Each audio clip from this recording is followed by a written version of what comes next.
Well, thank you very much. It's a great honor to have Taoiseach Martin from Ireland, and somebody that we know, we get along with. We've had a very good relationship, and we continue, and we're going to have some big discussions today concerning trade, concerning lots of different subjects. We have a tremendous trade relationship with Ireland, and we'll keep it that way. I think it's going to be expanded very greatly. Probably they want to talk a little bit about tariffs, but I won't mention that. We won't bring that up. But you might want to be discussing that a little bit. But it's an honor to have you, and thank you very much for being here. Thank you. And may I thank you, President, for facilitating this visit. And in what is for us probably one of the most important weeks in the United States. And in many ways, you're affirming the tremendous bonds between Ireland and the United States that go back to the very foundation of this republic. And 35 million people in this country claim Irish descent and Irish heritage. And I spent the first 2 days in Philadelphia, going back really into the heart of that history, and the fact that 3 Irish people born on the island of Ireland signed the Declaration of Independence. It was printed by an Irishman, John Dunlap, and disseminated across the colonies. And Charles Thompson, who was discussed earlier, he designed the bald eagle, the seal of the US. So in many ways, our connection is foundational, it's historic. And the Irish helped to build America. We're very proud of that connection. And we think you hosting us here in the White House is affirmation to all the Irish Americans out there and to our diaspora in this country for what they've contributed to America. And that's very much through the prism this year, the America 250. It's a very exciting year. And we're discovering new things. I mean, even a guy from my own city, a guy called Stephen Moylan, who was an aide-de-camp to Washington, he's regarded as the guy who came up with the phrase, the United States of America. First written record, and it's in New York in the history of those bonds. Well, you told me something before that was maybe the most interesting of all. How many... to all the Irish Americans out there and to our diaspora in this country for what they've contributed to America. And that's very much through the prism this year, the America 250. It's a very exciting year. We're discovering new things. I mean, even a guy from my own city, a guy called Stephen Moylan, who was an aide-de-camp to Washington, he's regarded as the guy who came up with the phrase, the United States of America. First written record, and it's in New York in the history of those bonds. Well, you told me something before that was maybe the most interesting of all. How many presidents are in some way related through blood with Ireland? 23. Can you believe it? 23 Irish presidents. They're great politicians. The Irish are great politicians. Absolutely. No, but think of it. 23 are in some form, and many of them have gone to Ireland. Absolutely. Grant went to Ireland after his presidency. I was saying earlier, Ronald Reagan's visit was an extraordinary one in a place called Ballyporeen in County Tipperary. And of course, John F. Kennedy, whose grandfather was Irish, came back I think early '63. That's a very memorable visit because of what the tragedy that happened subsequently in the assassination, which touched people in Ireland very deeply. So the Kennedy family strong resonation with Ireland. Well, we like the family too. Yeah. One person in particular, one very non-controversial. I know that. Yeah. But now he's doing a very good job. He really is. But we have more, I think, people here by far than you have in Ireland that are of Irish descent. We have. So you have quite a few, but we have a lot. You have a lot more than we have. Yeah. It's pretty amazing by a lot. Absolutely. Yeah. Anyway, thank you very much. It's a great honor. And thank you. Any questions?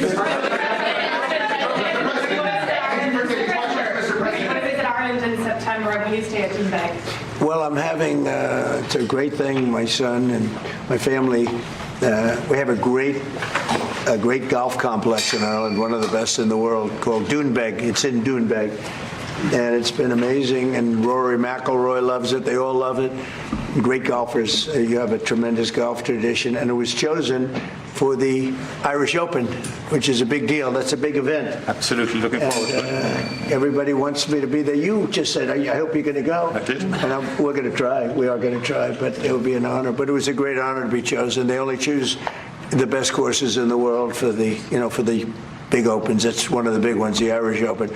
It's really become one of the most important tournaments in the world. It's going to do. I hear it's going to be a fantastic success. It'll be a great success. Yeah. So it's a very hard course. Progress have you made, Mr. President, in getting America's allies to assist the U.S. in escorting those oil tankers through the Strait of Hormuz? Well, we don't need too much help, and we don't need any help, actually. In fact, we just put out a notice. I was watching over the last couple of weeks, and all of our NATO allies were very much in favor of what we did. They thought it was very important. We were just discussing it, actually. Very important that we take out the nuclear threat from Iran, and we've done that very strongly, very powerfully. We've wiped out their Navy, wiped out their military in every aspect. Their Air Force is now decimated. They have no Air Force, no Navy. They have no radar. Their radar is entirely gone. Their anti-aircraft machinery is gone. Everything is gone. Their leaders are gone. I guess one of their top person was, they say, a lot of people say their actual top was killed yesterday, along with somebody else who was responsible for the killing. The man that was responsible for the killing of 32,000 people over the last 2 weeks, he was in charge of the killing of protesters. It's an evil group. I mean, they've killed much more than 32,000 people. And the man who was responsible for that was also killed yesterday. And all of the NATO allies agreed with us, but they don't want to, despite the fact that we help them so much. We have thousands of soldiers in different countries all over the world, and they don't want to help us, which is amazing. I mean, amazing. And I didn't do a full court press because I think if I did, they probably would be. But we don't need help. That war has been long prosecuted as far as I'm concerned, almost from day one. We knocked out many of these things. We knocked out the Navy essentially in a couple of days. But I was surprised to see that NATO, while they agree that it was a very important thing to do, they agree fully. Nobody said, oh, you shouldn't do it. They would have had a nuclear weapon within 1 month of when we had the B-2 bombers bomb the nuclear potential. I call it the nuclear dust. So I think NATO's making a very foolish mistake. And I've long said that, I wonder whether or not NATO would ever be there for us. So this was a great test, because we don't need them, but they should have been there. The other thing is, and I think, very important, we didn't have to be there for Ukraine. Biden chose to spend hundreds of billions of dollars on Ukraine. And I guess the head of Germany just made a statement that, they weren't involved and they have nothing to do with the war. But at the same time, they think we did a great thing by knocking them out. Nobody wants to have Iran, or anybody, but nobody wants to have Iran with a nuclear, because these people are crazy. They're absolutely crazy, and they're vicious, violent. I mean, they killed, think of it. They killed, now I hear it's about 41,000 people. They put out a notice 2 days ago. Anybody that protests will be immediately shot and killed. That's pretty tough stuff. So everyone agrees with us, but they don't want to help. And we as the United States have to remember that, because we think it's pretty shocking. President Macron has just said in the last hour that he will never join a task force in the Strait of Hormuz until hostilities finish. Yet yesterday you said... Who said that? Who said? President Macron of France. What's your reaction to that, sir? Well, he'll be out of office very soon, so we'll have to see. I don't know. On Doonbeg, you're building an extension to it at the moment, but there's been an objection put in, and it's being held back at the moment due to small snails. What are you disappointed about that? Oh, no, the planning commission is... I have not heard that. No. Mr. President. I mean, the course was built and it's been operated very successfully. Somebody's objecting. Human and environmental group is objecting to That doesn't sound like the biggest problem I've ever had. Mr. President, How close the U.S. to announce a coalition of voting to secure the Strait of Hormuz? Which countries are joining and which countries have... But we've had great support from the Middle East. Qatar has been great. UAE has been absolutely been great. Saudi Arabia has been terrific. Bahrain has been very good. The Middle Eastern countries have been very strong in their support. And of course, Israel has been our partner. Israel's been very, very strong, along with our nation. I was against Iran long before I even thought about Israel being against Iran. If you look back, many years ago, I talked about Iran was a big threat to this country, to this world of ours, and turned out to be I was right. In fact, I said you have to attack Karg Island. You have to attack them years ago when they were acting up. They've been acting up for 37, 47, I guess now 48 years.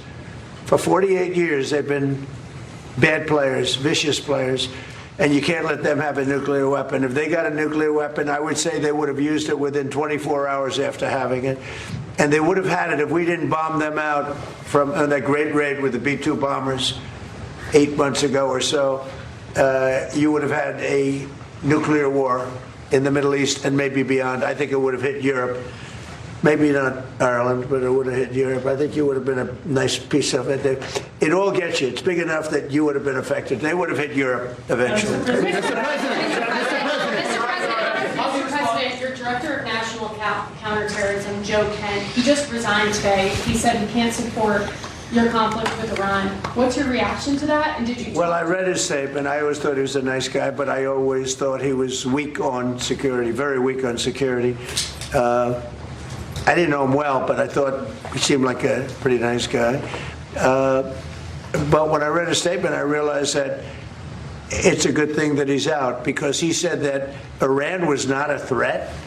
Iran was a threat. Every country realized what a threat Iran was. The question is whether or not they wanted to do something about it. And many people, many of the greatest military scholars are saying for years that presidents should have taken out Iran because they wanted a nuclear weapon. They were, if we didn't do the attack, or if, I'll go a step further, if I didn't terminate the Iran nuclear deal given to us, one of the worst deals ever made by Barack Hussein Obama. Remember when they sent Boeing 757s over there, loaded with cash, hundreds of millions of dollars? You would have been very happy. This was a wonderful, they sent hundreds of millions. People forget that. Does anybody remember? Right? You remember. Hundreds of millions of dollars in a Boeing 757. I think they had two of them loaded. They took the seats out and they put cash. And it was so much that there wasn't a bank in Virginia, Maryland, or D.C. that had any money left. They stripped them of all their money, put it into place, sent it to Iran, almost as ransom. That's not going to happen with Trump. And nobody ever did anything about it. Nobody ever said anything about it. Can you imagine if I did that? So they've been a threat for a long time. But they've really been a threat. If I didn't terminate Obama's horrible deal that he made, the Iran nuclear deal, you would have had a nuclear war 4 years ago.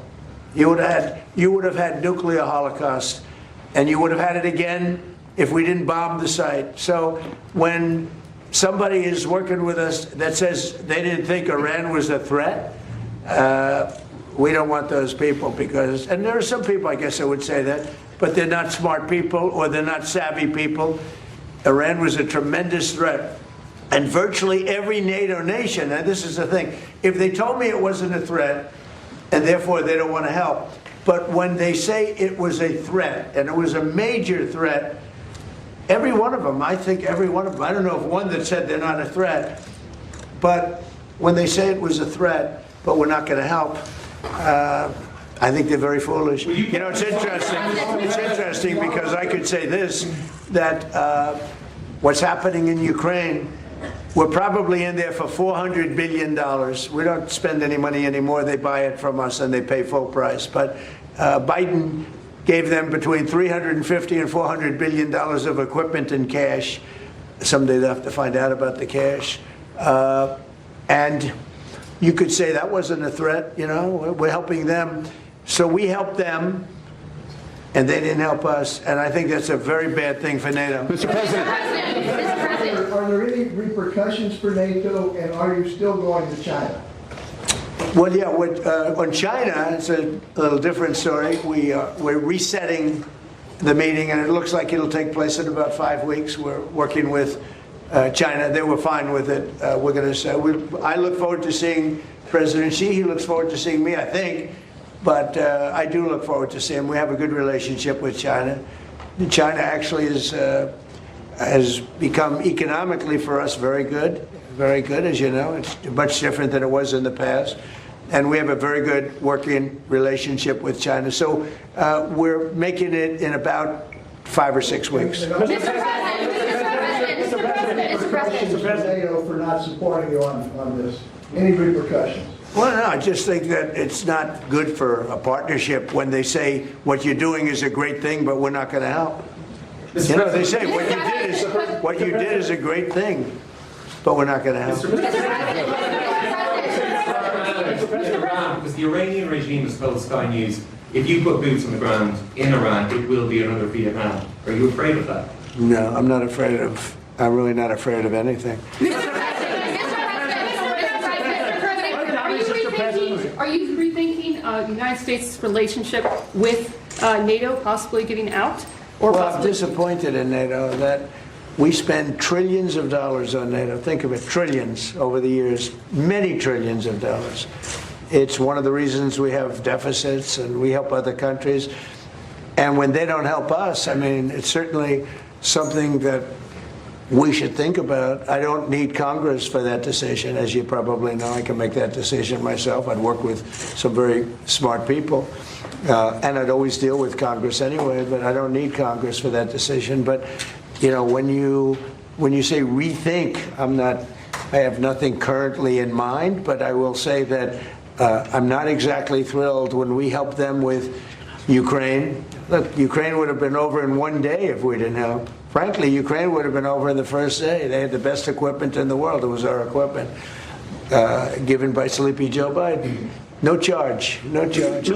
Hundreds of billions of dollars of the best equipment in the world, no charge. I will say that I'm not happy about it. Mr. President, two questions, one on Iran and one on Cuba. Is Iran now a bigger foreign policy priority for you than China? And on Cuba, the Cuban government... Iran is just a military operation to me. Iran is something that was essentially largely over in 2 or 3 days because the Navy was wiped out almost immediately. The Air Force came next. The anti-aircraft came next. I mean, we're flying over Iran. We could take out their electric capacity in 1 hour. We have all there's nothing they can do right now because everything is knocked out. They have no radar, no anti-aircraft. They have nothing. And we don't, and it was a decision I made. We discussed it, Pete, Marco, JD, all of us, Chris, we discussed it. We can knock out their electricity in a matter of minutes if we wanted to. There's nothing they can do about it. We can knock out their oil in Cargill, and the only thing we didn't take down was their oil, because if we knock out, I call them the pipes, very complex. But if you do that, it'll take them forever to rebuild, meaning whoever, and hopefully it's a sane group of people, but whoever it is, it's going to be running that, and we're going to try to get people that are going to run it well, and it's going to be a prosperous, wonderful place. It used to be, if you go back, it used to be the people are great, the people are smart and energetic, and it used to be very successful. Now it's a country run by fear. It's a country where they tell protesters, don't go outside, because if you do, we're going to kill you. And Mr. President, on Cuba yesterday, the Cuban government says that it wants now is investment. In very bad shape. They're talking to Marco, and we'll be doing something with Cuba very soon. We're really focused on this, but we're dealing with Cuba. Marco, do you want to say a couple of words about it? Yeah, I mean, Cuba has an economy that doesn't work and a political and governmental system. They can't fix it. So they have to change dramatically. What they announced yesterday is not dramatic enough. It's not going to fix it. So they've got some big decisions to make over there. But Secretary Rubio, do you support, and I know this is up to Congress, but do you support easing the trade embargo if you get more cooperation from Havana? Well, I'm not going to discuss what we would talk about or not. Suffice it to say that the embargo is tied to political change on the island. The embargo is codified. And but the bottom line is their economy doesn't work. It's a non-functional economy. It's an economy that has survived. That revolution, it's not even a revolution, that thing they have has survived on subsidies from the Soviet Union and now from Venezuela. They don't get subsidies anymore, so they're in a lot of trouble. And the people in charge, they don't know how to fix it. So they have to get new people in charge. That's what has to happen. And the relationship we have with Venezuela has been, I think you could almost say, incredible. It's been really good. It's been good for Venezuela, and it's been good for us. And I congratulate the Venezuelan baseball team because that was a big win. And I guess they play another game tonight in the finals. And I said a lot of good things have happened to Venezuela lately. This is the first time they've ever been in the finals, and it was pretty exciting. Yeah. Iran is just a military operation to you, but do you not have a day after plan? And if so, what is your day after plan for Iran? Well, we have a lot. Look, if we left right now, it would take 10 years for them to rebuild. But we're not ready to leave yet. But we'll be leaving in the near future. We'll be leaving in pretty much the very near future. But right now, they've been decimated from every standpoint. And again, we've had great support from countries in the Middle East, great support, but we've had no support from, essentially, no support from NATO. What about your relationship with London? Has it been damaged by the fact that Keir Starmer isn't supporting you in this war? And has your opinion of Keir Starmer changed because of this? Well, he hasn't been supportive, and I think it's a big mistake. You know, they make a lot of money on trade with the United States. I went out of my way, as you know, they couldn't make a deal with Biden because they had no real administration to make a deal, Biden. But we made a deal. We made a good deal for them, and frankly, probably wasn't appreciated. I do look forward to seeing the King. He's going to be coming, as you know, very shortly. But no, I was disappointed because Keir was willing to send 2 aircraft carriers after we won, because essentially there's no threat for the aircraft carriers right now. And I said, no, we want things sent before the war, not after the war is won. So, yeah, I'm disappointed with Keir. I like him. I think he's a nice man, but I'm disappointed. Mr. President, you said Joe Kent. Mr. President, what? You see that man right there? You know who that is? Churchill. That's the late, great Winston Churchill. And Barack Hussein Obama did not want his bust in this office. Did you know that? And Barack Hussein Obama sent that bus back to England. They didn't want it. And when I came in, I was asked if I wanted it. I said, absolutely, I want it. And I put it right there, Winston Churchill. And, you know, unfortunately, Keir is not Winston Churchill. Mr. President, on Joe Kent. Mr. President. When will it be safe again? When will it be safe again? Hold it. Okay, sure, absolutely. Just make a number of points. First of all, I think, notwithstanding what has happened, the transatlantic relationship between Europe and the US is very, very important on a number of fronts. And I think we've had issues over the last year or two, but we settled them. And I think many of these leaders engaged with you, particularly on trade initially. Remember all the fuss last year, but we got a landing zone between Europe and the US, and I think we can get a landing zone again. And I think I just met with Keir Starmer last week. The British-Irish relationship is a very important one.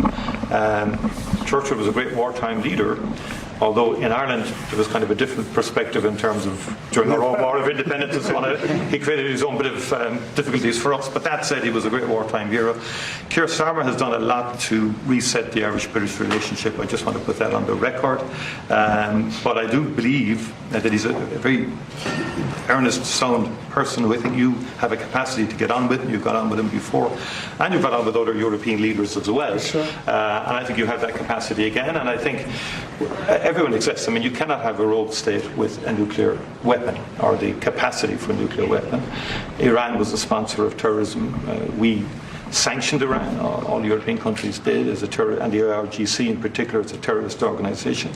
They sponsored Hamas, they sponsored Hezbollah, the Houthis. They created mayhem, a most maligned force in the Middle East.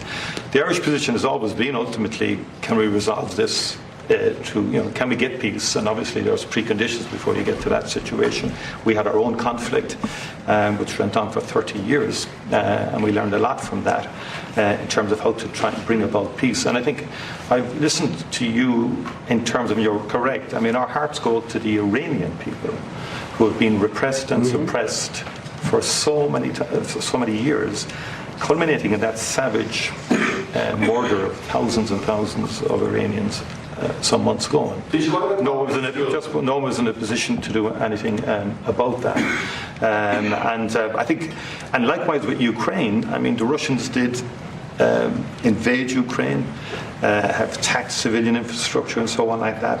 And for the people of Ukraine who just want peace and an opportunity to live, I think we have to continue to work to see, can we bring peace, different regime to Iran, where Iranians can live in peace again, and the people in the Middle East can live in peace. And you're doing your bit there in terms of the work in Gaza and so on like that. And I think that's what we want, is a peaceful resolution of conflict. That's where we come from as a small nation. Right. We've been peacekeepers all our lives, and we're the longest-serving nation in terms of provision of peacekeeping forces in the world, as it turns out. But we think ultimately all conflicts come to an end, and I think we have to try and work towards that end. And I'm sure European leaders and the US administration will engage, and hopefully we can get a landing zone.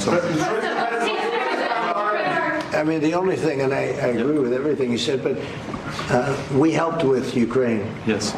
And they don't help with Iran.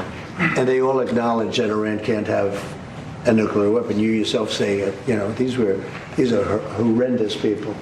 These are the worst people, and going back to Hitler, right? Going back to Hitler, these are the worst people. That's a long time ago. And there's been nothing close. Every problem, so many deaths, 90% of the people that got blown up by landmines, they loved them. Soleimani, we killed him. If we didn't, it might be a different story, because he was a horrible person, but he was a very powerful person and leader, smart. But we killed him. If we didn't, I think you'd have it. I did. But I think we'd have maybe a different situation. It wouldn't have been so easy as it has been, because it has been very easy. It's all of their militaries, but you can always have somebody drop a mine in the water. It's like terrorism. Yep. And then you have the people that own the billion-dollar ship saying, well, let's not move that ship yet because we want. So we thought that Europe would help that, because they do have some minesweepers. But it's amazing that, they all said, what a great job. They would call me congratulating us on the great job we did with respect to Iran, and we knocked the hell out of them. They're no longer the bully of the Middle East. They were known as the bully of the Middle East, and they're not the bully anymore. But you would have thought they would have said, we'd love to send a couple of minesweepers. It's not a big deal. It doesn't cost very much money. But they didn't do that. So, I think it's very unfair to the United States. Not to me, but to the United States. Go ahead, please. Keir Starmer isn't making... She's a fantastic reporter, by the way. Go ahead. Thank you. The Prime Minister isn't making the case to the British public as to why he should be supporting you. Could you do that now and talk to the UK and to GB News viewers about why it's in their interest that we help you? Well, because we have a tremendous long-term relationship with the UK. I mean, people would say it's the best. I don't want to get into that, but we've had, it was the longest, the oldest, should be the best. Always was the best until Keir came along, and I like him. He's a nice man. He says everything beautiful. He's a very nice man with a beautiful family. Everything's perfect, but he doesn't produce. And I think it's very inexpensive. I just said, you don't have to send me aircraft carriers, send me a couple of minesweepers. We don't need your aircraft carriers. But even the aircraft carriers, he would only send them after we essentially won. I mean, he's sending them when there are no planes left, when the missiles are down to 8%. They have like 8% of the missiles. The rest, we demolish the missiles, and the factories, largely the factories are going even as we speak. They just hit another factory. They may have a lot of They have a lot of missile factories. They have a lot of drone factories. And so he's, wants to send them when we don't need them. But would like to have minesweepers, because just in case. We don't know that there are any mines down, because we wiped out, I think, 24. They actually have, think of this for a country. They have 24 boats that do nothing but put mines in the water. This doesn't sound like a great country. This doesn't sound like a friendly country, but we killed all of those boats. They're at the bottom of the sea. So we don't even know if there are any mines there, but if there are, we'd like to have a little help in finding them, probably most importantly. Would you like to change your mind? Do you have confidence in Keir Starmer? Would you prefer to deal? Well, it's not for me. It's really for the people of the UK to have confidence. Of course, but is he? I've been very critical of Keir, and I did it in a friendly way. I said, if you don't change your energy thing and get away from windmills and go back to oil and gas, and you have something that's no other country has. Very few countries have anything like it, the North Sea. You have some of the greatest oil and oil deposits in the entire world. The North Sea. They don't use it. You buy a lot of your oil from Norway. You know where they get their oil? From the North Sea. And you paying a lot of money, and I tell them, and you have the better part of the North Sea. So why aren't they taking the oil from the North Sea? Why are they buying oil from Norway?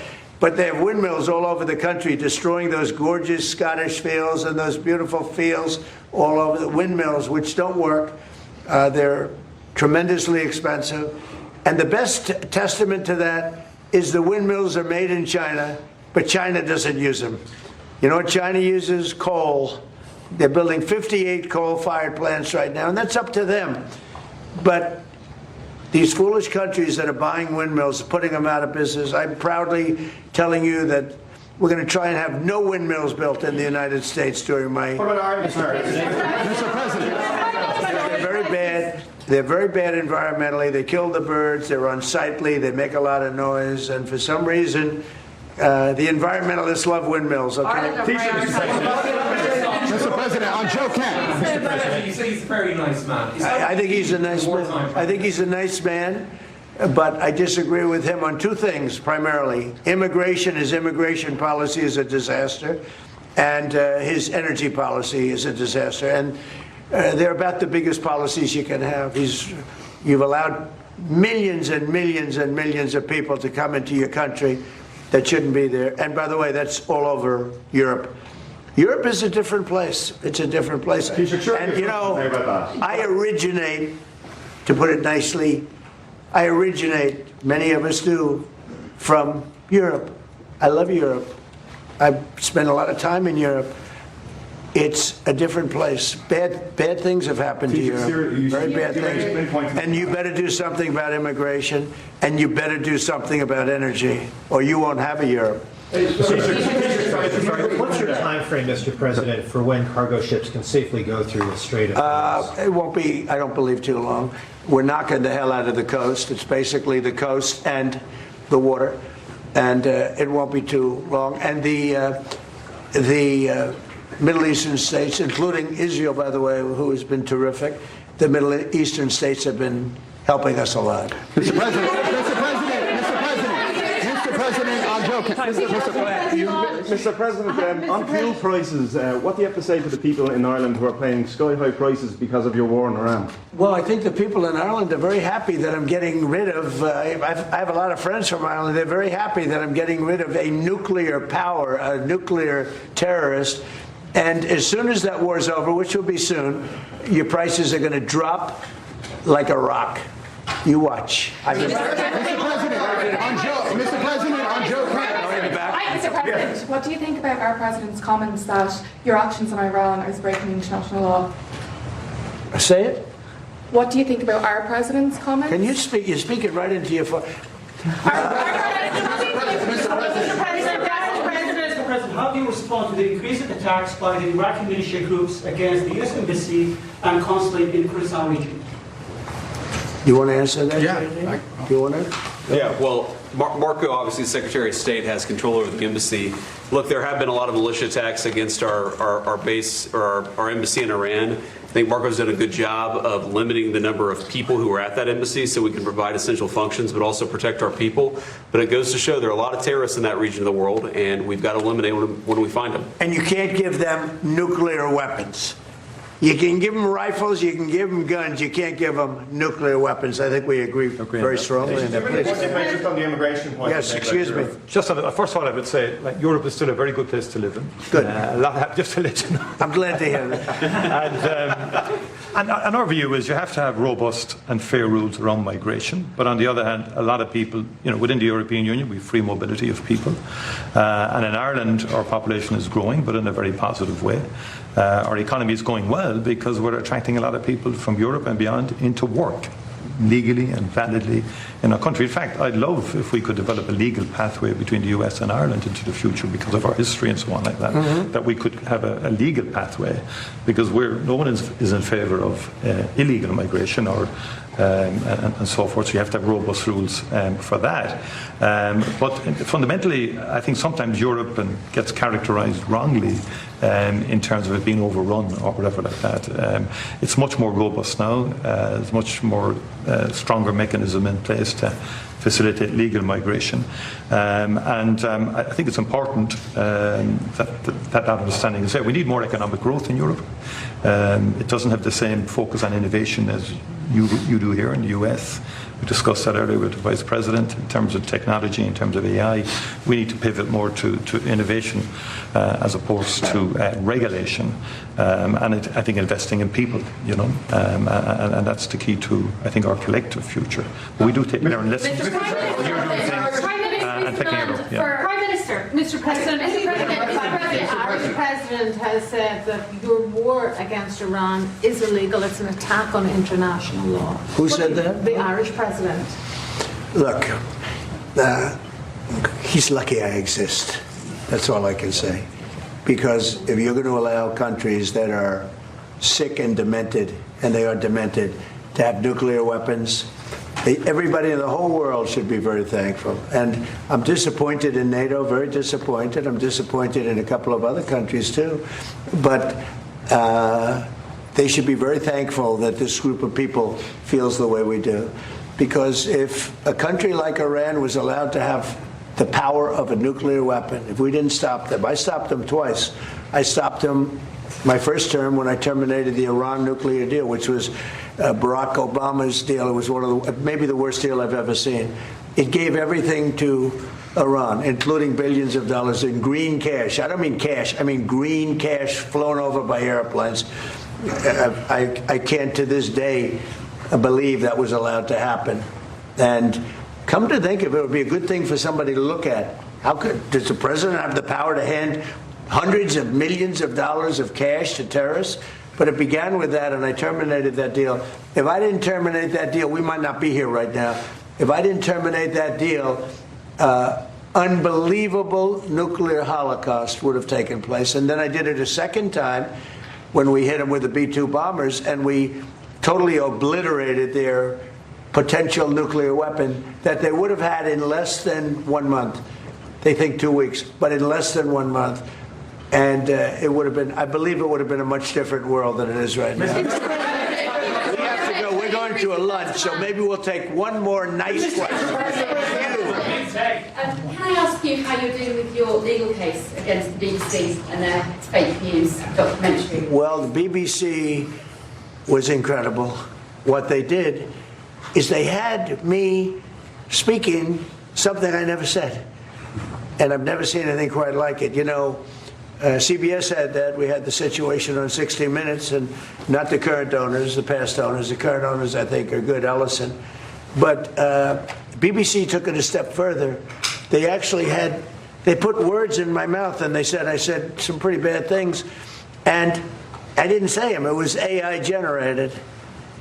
And I said, I never said that. In fact, some of my people said, wow, that was pretty bad stuff you said. I said, what did I say? I'm pretty good at this stuff. I mean, if you can go through years of these press conferences and you're a popular president of the United States that won in a landslide, that won all 7 swing states, that got record numbers of votes. So I guess I'm okay at this stuff. I said, I never said that. And then we found out it was AI generated. And they admit they made a mistake.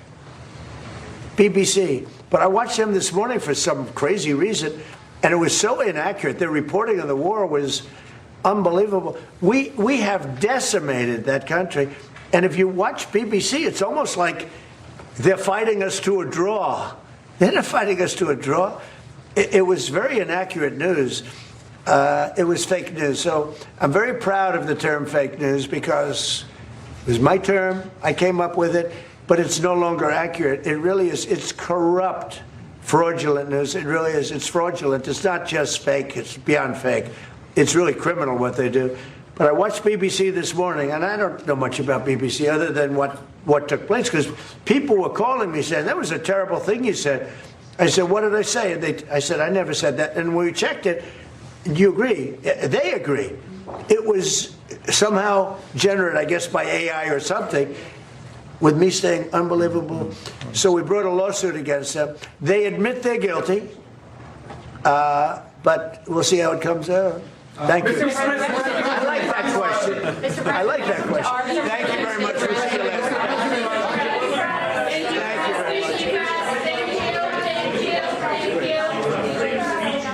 You've been watching. All right, everybody. That was President Trump jumping on early.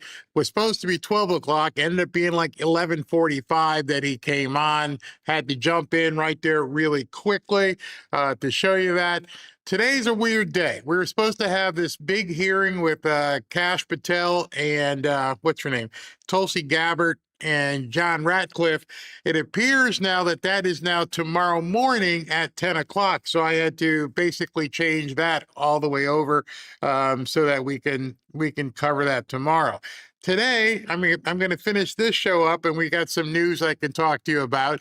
Excuse me. And then today at 5 o'clock or so, I say or so because these things are very fluid. At 5 o'clock, there's another event with Michael Martin from Ireland, where they're going to be talking about the Shamrock Bowl. So a lot of stuff going on. I'm sure you've been seeing in the news, a whole bunch of craziness happening.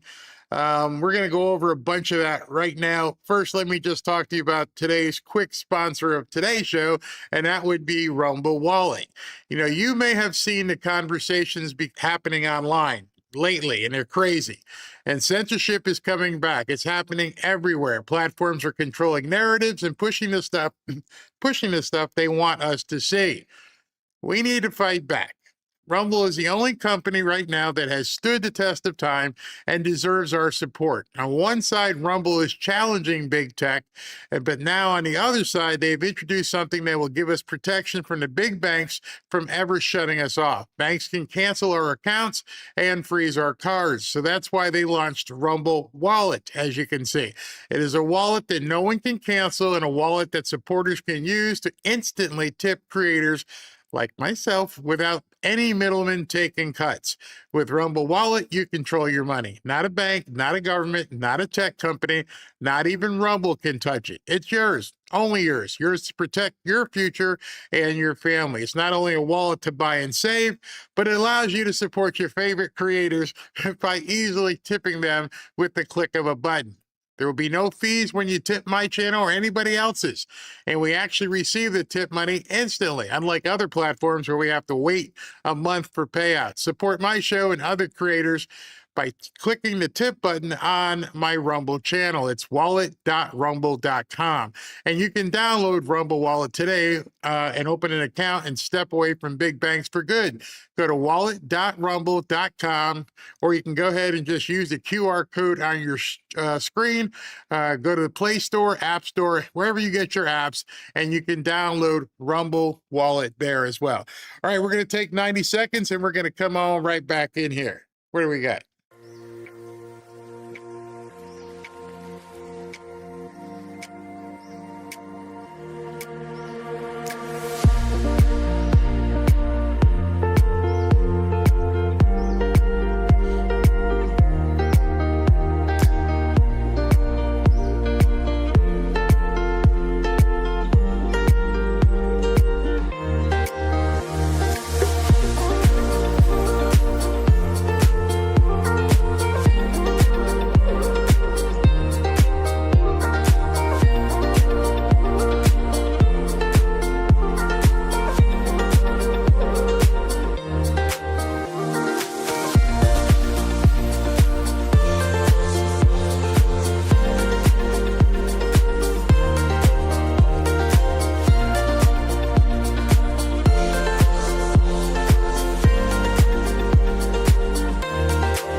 Welcome back to Fanfare with Barry Cunningham.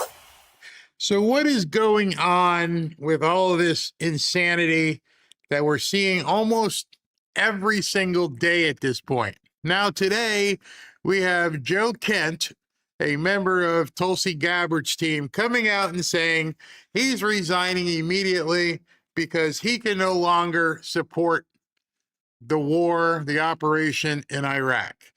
Just to let you know, in response to what he posted, Caroline Levitt, in case you haven't seen what he posted, let me show you that. First of all, he says, after much reflection, I have decided to resign from my position as director of National Counterterrorism Center, effective today, immediately. I cannot in good conscience support the ongoing war in Iran.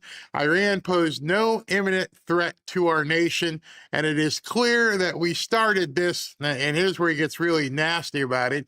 You guys can't see it, but he goes, we started it because Israel made us do it, and the Israel lobby made us do it.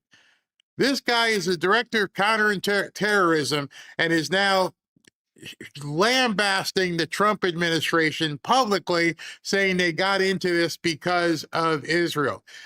Mike Johnson said this. Fanfare family. That's not Mike Johnson. I'm B-Bonkel Nace. I'm on the Gang of Eight. I got all the briefings. We all understood there was clearly an imminent threat, that Iran was very close to the enrichment of nuclear capability, and they were building missiles at a pace that no one in the region could keep up with.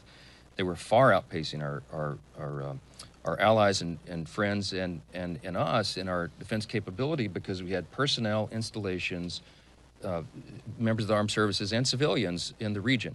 Iran was building up ballistic missiles at such a rapid pace, and we knew that their plan was to fire them upon Americans. The commander-in-chief and his administration had a very difficult decision to make.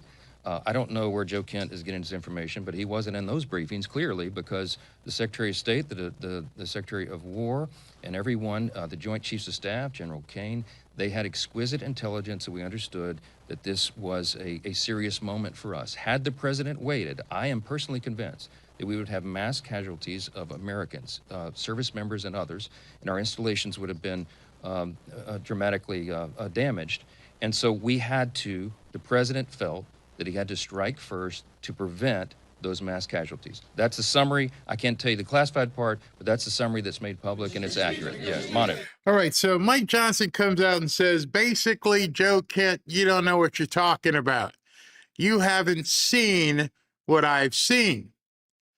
I think that's very important for us to think about as we move forward through this Iran conflict and other things.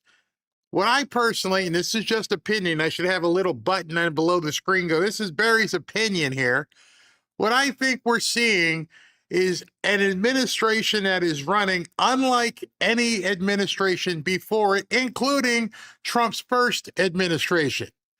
And what I mean by that is the spigot, the leaks have been turned off, and nobody outside of a close inner circle is getting any information.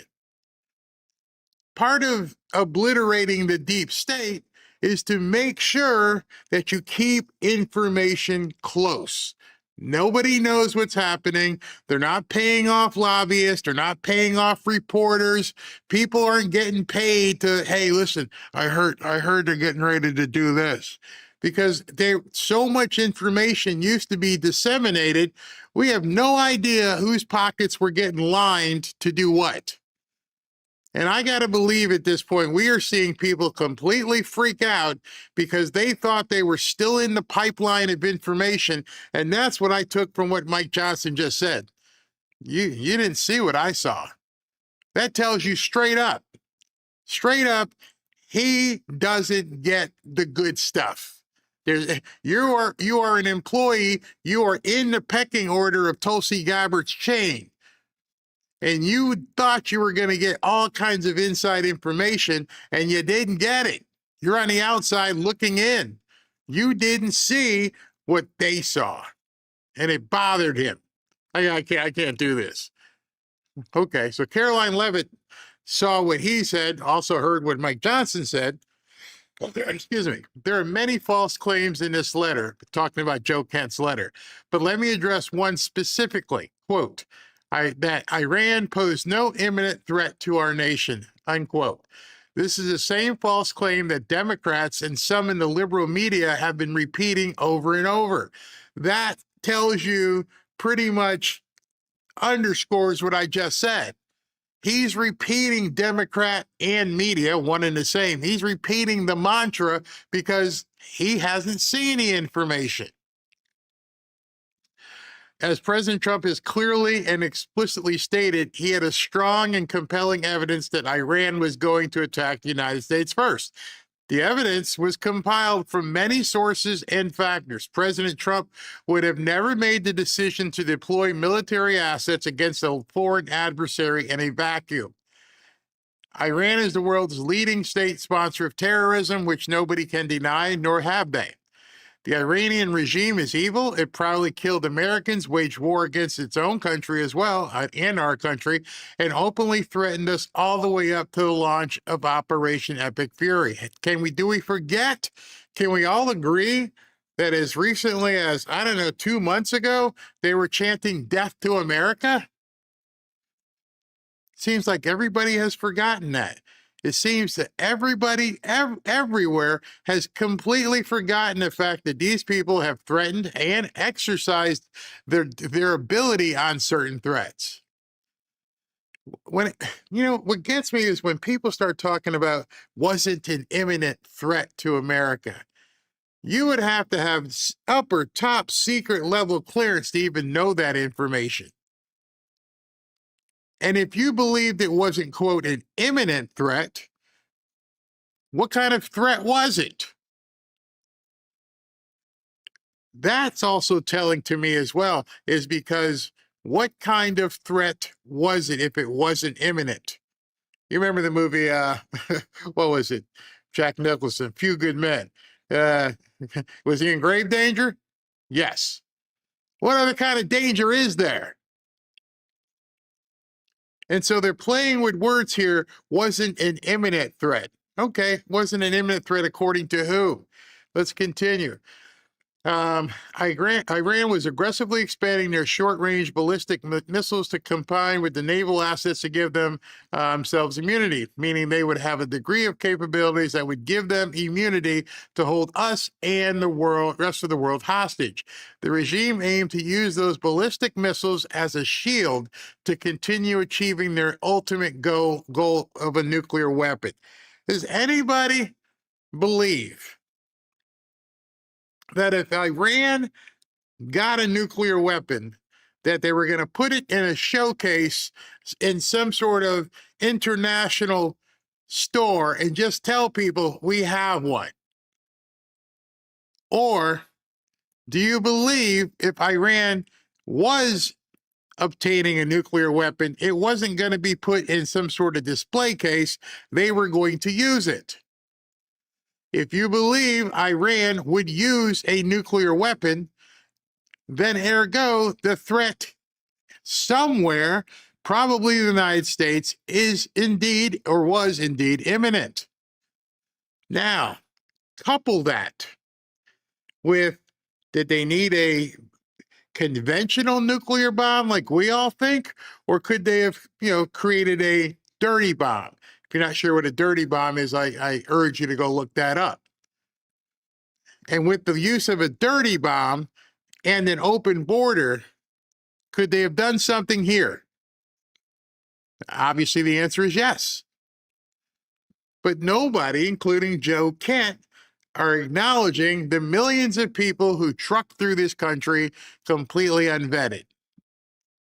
So obviously, the threat, it was always imminent. But they don't want to talk about that. Let's continue.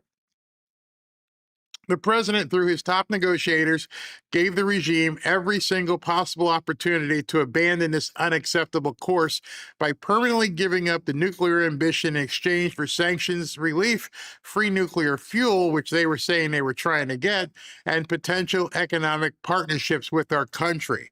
All right, let me stop there for a second. You have heard recently the rhetoric from their new Baghdad Bob. Oh, we're going to destroy America. Oh, you haven't seen what we're going to do. If it wasn't an imminent threat, and if they had the capability of doing something that the Americans have never seen ever, I don't know what the heck was that? I don't know what you guys are holding in your hand, but are you willing to gamble with 300 million Americans that, oh, they're just being Baghdad Bobbyish? They're just talking crap.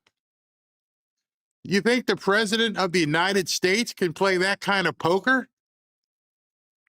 That he would have to think, no, they're just out there talking. Or is a possibility there that there is a threat based upon what they're saying, and also depending on how much uranium they have? By the way, nobody's discounting that either. Haven't seen it on any of the liberal channels, haven't heard any of the Democrats say, no, Iran doesn't have any uranium. They don't have the capability to have that much uranium. Nobody has said that. So what do you do with that much uranium? Oh, that's pretty much a threat. Let's continue. But they would not say yes to peace because obtaining nuclear weapons was their fundamental goal. President Trump ultimately made the determination that a joint attack with Israel would greatly reduce the risk of American lives that would come from a first strike by a terrorist Iranian regime and address this imminent threat to Americans' national security interests. All of this led to President Trump arriving at the determination that this military operation was necessary for U.S. national security, and which is why he launched the massively successful Operation Epic Fury. Any president, not just Trump, any president can only go based upon the information they have in front of them and the people providing that information. So if the people providing the information gave President Trump enough credence in what they were saying, then the question begs to Joe Kent, the media, everybody else, what do you know that the president doesn't know? He's got a set of documents that says this. He's got photographs. He's got satellite surveillance. What do you have that says, no, it's not right? You probably don't have anything. But it's too late because once this gets out there, the media runs with it. And the Democrats run with it. And the podcasters run with it. And the black pillars are all happy. Look, there's another one who's like, Trump's crazy. He's not doing anything.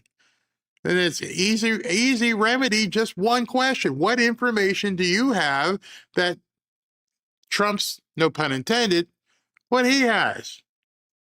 I'm all ears. Or are you using what you're saying as an opinion? Because if you have the documentation, A, how did you get it? Who gave it to you? And why are you disseminating that information to the public? Just saying. Let's continue. All this later. Okay, the commander-in-chief determines what does and does not constitute a threat. End of story. The commander-in-chief designates what is and what is not a threat. Remember that moving forward. Remember that moving forward on a couple different fronts.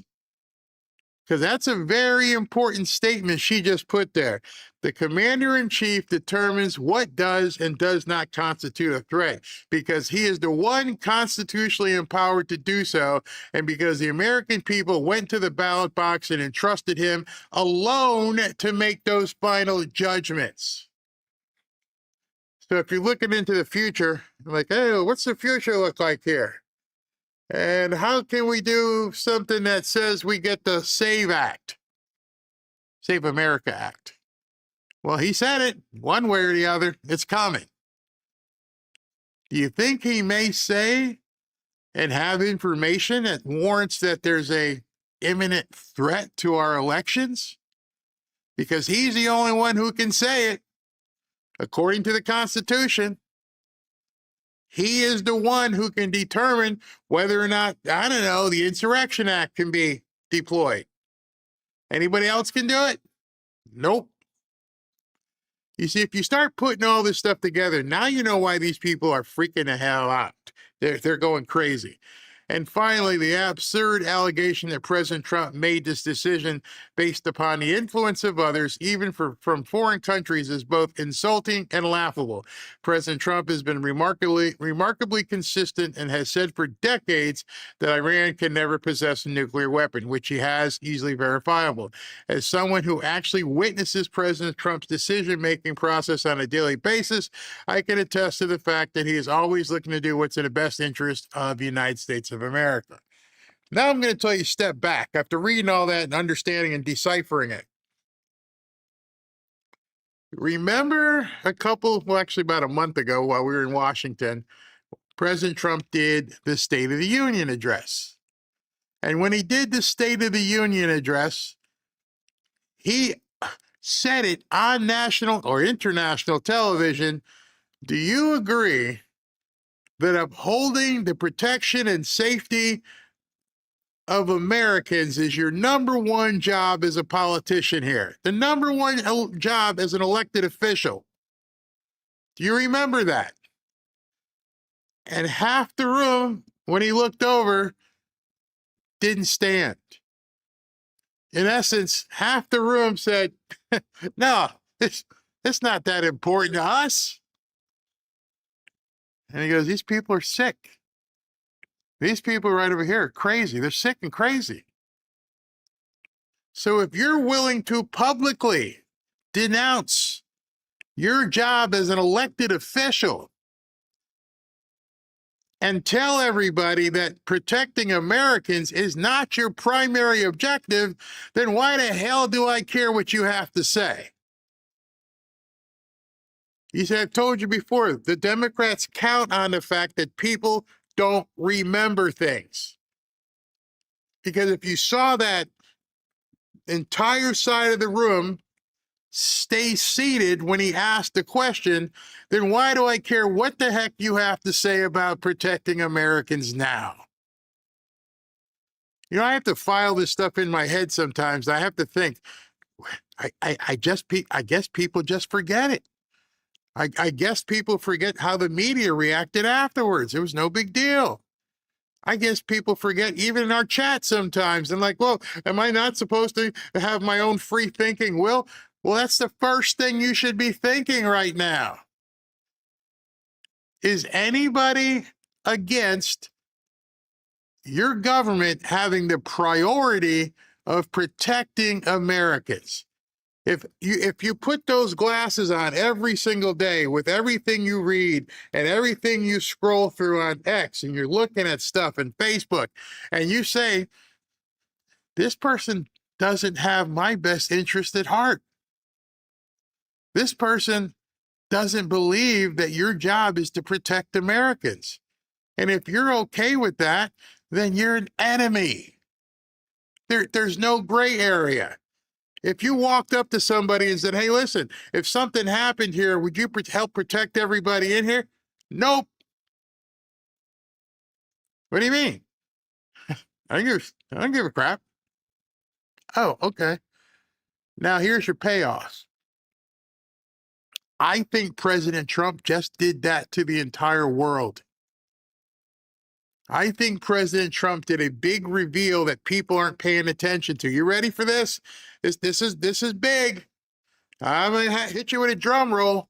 President Trump just said to the rest of the world, especially NATO,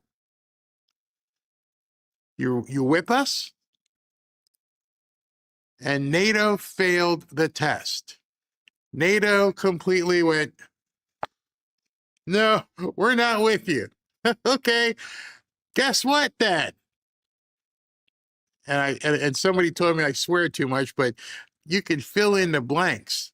If you don't feel that as NATO, you need to be, I don't know, standing up for Americans, maybe you should take a side exit. Listen to this. So far, Germany, Italy, and Japan have said they will not send ships to the region. Guys, back to you. Very interesting. Thanks, Steve. Yeah, just to follow up on that, It's pretty amazing that Germany goes, no, I'm not going to do anything. UK says, no, I'm not going to help. France says, I got some in the area. We'll see what I can do.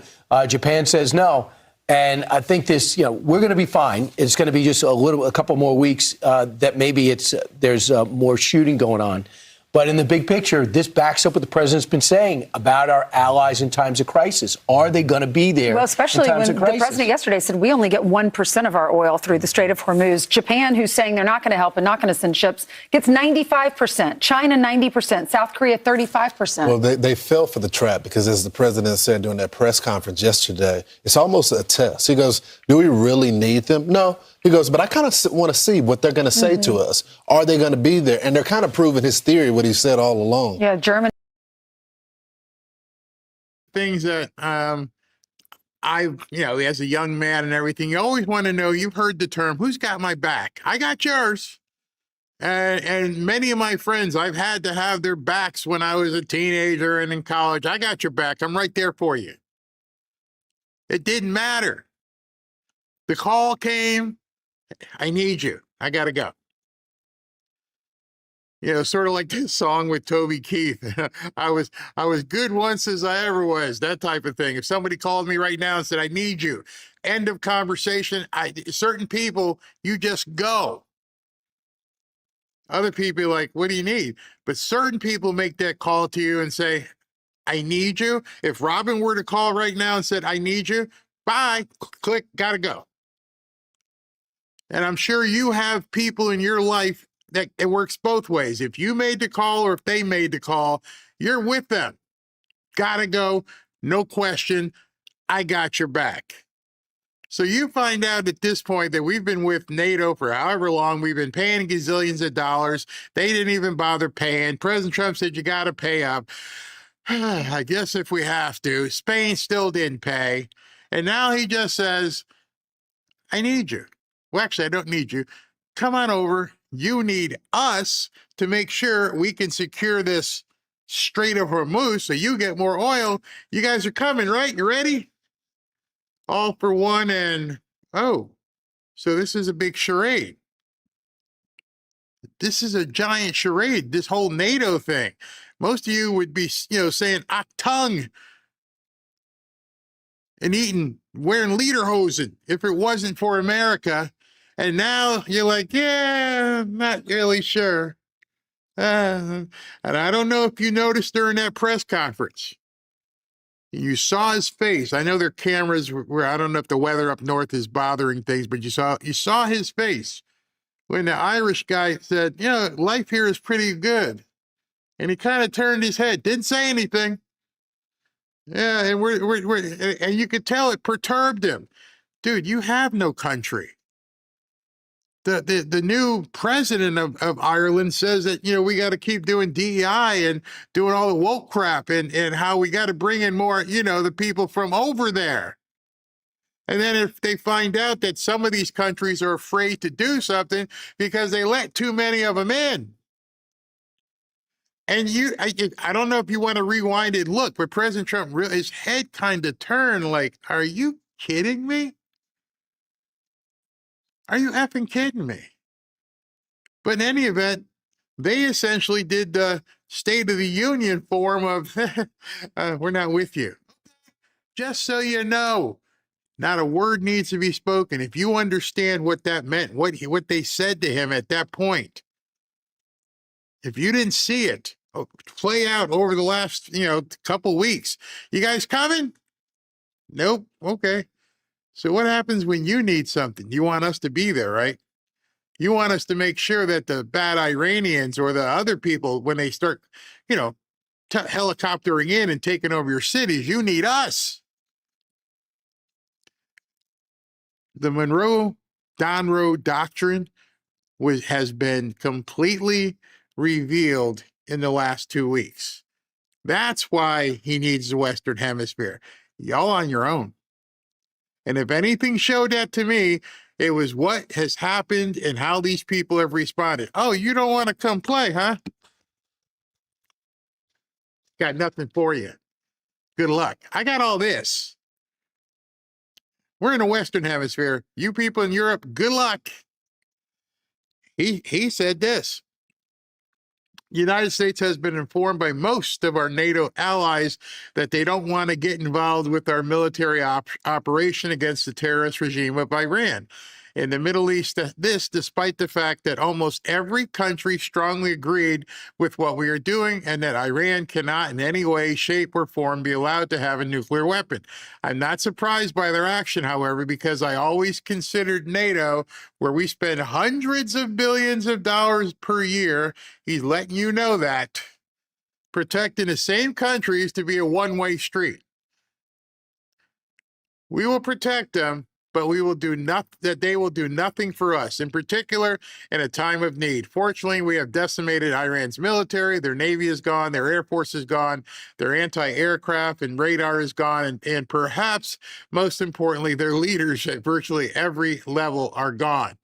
Never to threaten us, our Middle Eastern allies, that's important. I'm going to come back to that, our Middle Eastern allies or the world again, because of the fact that we've had such military success. We no longer need or desire the NATO countries' assistance. You're dead to me. Think about that. He just said, you people from NATO, go pound sand. We never did. Likewise, Japan, Australia, or South Korea, in fact, speaking as President of the United States, by far the most powerful country in the world, we don't need the help of anyone. Thank you for your attention to this matter, President Donald J. Trump. That is complete strength, whereas other people call it isolationism. If you are truly going to do the Don Road Doctrine and make the Western Hemisphere ours, and if you look on the map and see where the Western Hemisphere is, we can be so dominant that nobody dares mess with us. The only thing that we have a problem with is the people who are already here and whatever else they try to do and sneak in. But I want you to pay attention to the phrase that he wrote right, where is it? Allies, where's that? Okay. Okay. Our Middle Eastern allies. You see what President Trump has done, and people don't realize. They got it on Fox right now. Hold on. Let me get to that, because this is pretty interesting. I just happened to be talking about that, and here we go. Against the Iranian regime. Here he is just moments ago. I think NATO's making a very foolish mistake, and I've long said that, I wonder whether or not NATO would ever be there for us. So this was a great test, because we don't need them, but they should have been there. Everyone agrees with us, but they don't want to help. And we as the United States have to remember that, because we think it's pretty shocking. President Macron has just said in the last hour that he will never join a task force in the Strait of Hormuz until hostilities finish. Yesterday you said... Who said that? Who said? President Macron of France. What's your reaction to that, sir? Well, he'll be out of office very soon, so we'll have to see. I don't know. And so bingo. And so when you put that with this, it says our Middle Eastern allies. President Trump executed something over the last 15, 16, 17 days where he has replaced the leech countries. When I say leech, most of Europe, they only want you to give to them. They don't want to go into you. He has replaced them with the Middle East, where now you've got UAE and Saudi Arabia and all of these countries in the Middle East who have lots and lots and lots of money and who want to work with America on a reciprocal basis. And then now it's like, Europe, good luck. Don't need you. Don't need you at all. Sorry, pretty soon people are going to stop coming to your countries because you're not protected. Imagine that to the rest of the world over there, the bad guys, who realize, wow, all these people in NATO just pissed Trump off? Yeah. Mm-hmm. How bad is it? Let me show you how bad it is. I got to show you this article, and it's pretty crazy when you think of this. This article here that I'm about to bring up and show you is from Al Jazeera. Al Jazeera, basically owned by Qatar, however you want to pronounce it. The U.S.-Israeli strategy against Iran is working. And they go through an entire article written by Mohammed Saloom. 2 weeks into Operation Epic Fury, the dominant narrative has settled into a comfortable groove. The United States and Israel stumbled into a war without a plan. That's the narrative. Iran is retaliating across the region. Oil prices are surging, and the world is facing another Middle Eastern quagmire. The chorus is loud in some respects, understandable. War is ugly, and this one has imposed real costs on millions of people across the Middle East, including the city I live in. But the narrative is wrong. Not because the costs are imaginary, but because the critics are measuring the wrong things. They are cataloging the price of the campaign while ignoring the strategic ledger. When you look at what has actually happened to Iran's principal instruments of power, its ballistic missile arsenal, its nuclear infrastructure, its air defenses, its navy, and its proxy command architecture, the picture is not one of U.S. failure. It is one of the systematic place degradation of threat that previous administrations allowed to grow for decades. Interesting. So what you're saying is the people in the Middle East are saying that everything going on here in America and in the media is all BS. We actually love what he's doing. We understand what he's doing. He has taken down Goliath. He has taken down the big bully. And you people over there are complaining. Imagine a world right now that we live in where people like Qatar and Al Jazeera are praising President Trump and our own media is attacking him. Let that sink in as you're watching, all the different things that are happening in the media and how they keep saying President Trump sucks and everything. I want you to listen to this.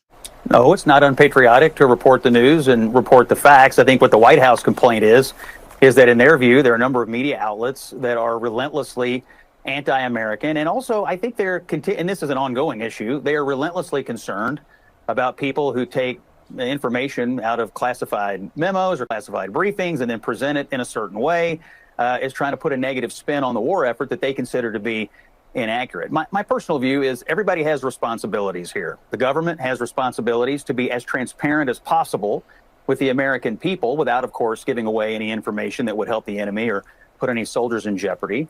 And the news media, I think, does have a responsibility to report the facts and be on top of the facts of the war, but not try to put it in a light that is just relentlessly negative for the purpose of simply hamstringing Donald Trump politically, which I think in some cases coverage has reflected that. So I think this is part of a longer ongoing issue. I think the White House view, Anderson, is that the war's going well. I mean, they're meeting all their military objectives, and they don't feel like that's being reflected in the mainstream coverage. Right. I think that it's not. That's and looking at the screen on Fox and all these countries that said they're not getting involved, but you understand the ones that are getting involved, and you have to realize something's not right here. And all I want to bring you back to, I want to keep it forefront of your mind, is when they were asked at the State of the Union, are you here to, your primary job is to protect Americans? And they said no. So if you understand that the media is a mechanism of the Democrat Party who openly stated to everybody, no, it's not a primary objective, then how can you listen to anything they say? The disconnect from thinking that there's ever going to be anything positive about President Trump is, I don't know, hopeful, wishful thinking. And at the same time, now you see many of the panicans and black pillars doing the exact same thing. You know, if you continue to follow them after all the BS that they're speaking, what you're looking at are people who thought they had sources, who thought they were on the inside, who no longer have anything. They're flying blind and they're pissed off. How many times over the last year, hey, listen, my source at the White House said blah, blah, blah, blah. And they built up a credibility of sorts to make you think that they had an in. And they don't. And so now you should be asking them, if you still follow them, are you America first or are you just talking? Because I'm America first. I'm MAGA. I'm not adjacent MAGA. I showed you a video on my X profile where Megyn Kelly said she's not MAGA, I'm adjacent MAGA. I don't even know what the hell that means. But you have to begin determining who you're going to put your time, your eyeballs on, and understand if you're not for protecting America first, if you're not foreseeing Americans prosper, if you're not foreseeing America being completely dominant, if you're not foreseeing the Western Hemisphere being American, if you're not foreseeing Venezuela being liberated and Cuba being liberated, excuse me, then what are you for? Tell us what you're for, not what you're against. It's easy to say what you're against. I hate Brussels sprouts. So what vegetables will you eat? I'll eat some broccoli. Okay. I don't care what you're against. What you're against doesn't matter. I need to know if we have a commonality. What are you for? See if you see any of these people. And you can go to the big names and start working your way down. I understand you're pissed at this, you're pissed at that. What are you for? Because if you're telling me all you're against and it defeats that commonality, I need to know what you're for. Point of view is that we are seeing before our eyes the most successful military campaign, the most efficient military campaign we could possibly have in recent memory, that this is the American military on full display in its full might, doing everything right and doing everything within its power to minimize casualties, even though it's war and unfortunate things are going to happen. And they've admitted that. And Hegseth did say we're going to investigate this incident that Bakari referenced fully. But I think they feel like that the coverage of it, or at least the commentary around it, has been aimed at trying to portray this as some sort of a military failure, when in fact, it is a massive military success story right now. I mean, look at what happened with the Great Lobster hoax of 2026. We had people going crazy about the idea that Hegseth was buying lobster and steak. Turns out he was sending it to the troops, which is military tradition. That's one example in a lot of other examples. But look, I tend to think that everybody here has responsibilities, and the government's transparency responsibilities, I personally think they're meeting. They're having regular briefings. Hegseth is answering questions. General Kane and other members of the military, the president's answering questions about it. But I think they've been actually pretty accessible to the media when it comes to asking questions and finding out about, how many targets are we hitting? How much of the enemy targets, have we destroyed? How many ships have we sunk? And so on and so forth. I don't think anybody's really having trouble getting access to the administration when it comes out to finding the facts, the actual facts about the prosecution of the war. The problem, Scott, is they don't want the facts. See, that's where we all have to have that breaking point is you're getting regular press conferences. Trump is out there today he's out here 2 or 3 times a day. I'm getting a notification he's about to come back on again. I ain't never getting any sleep today.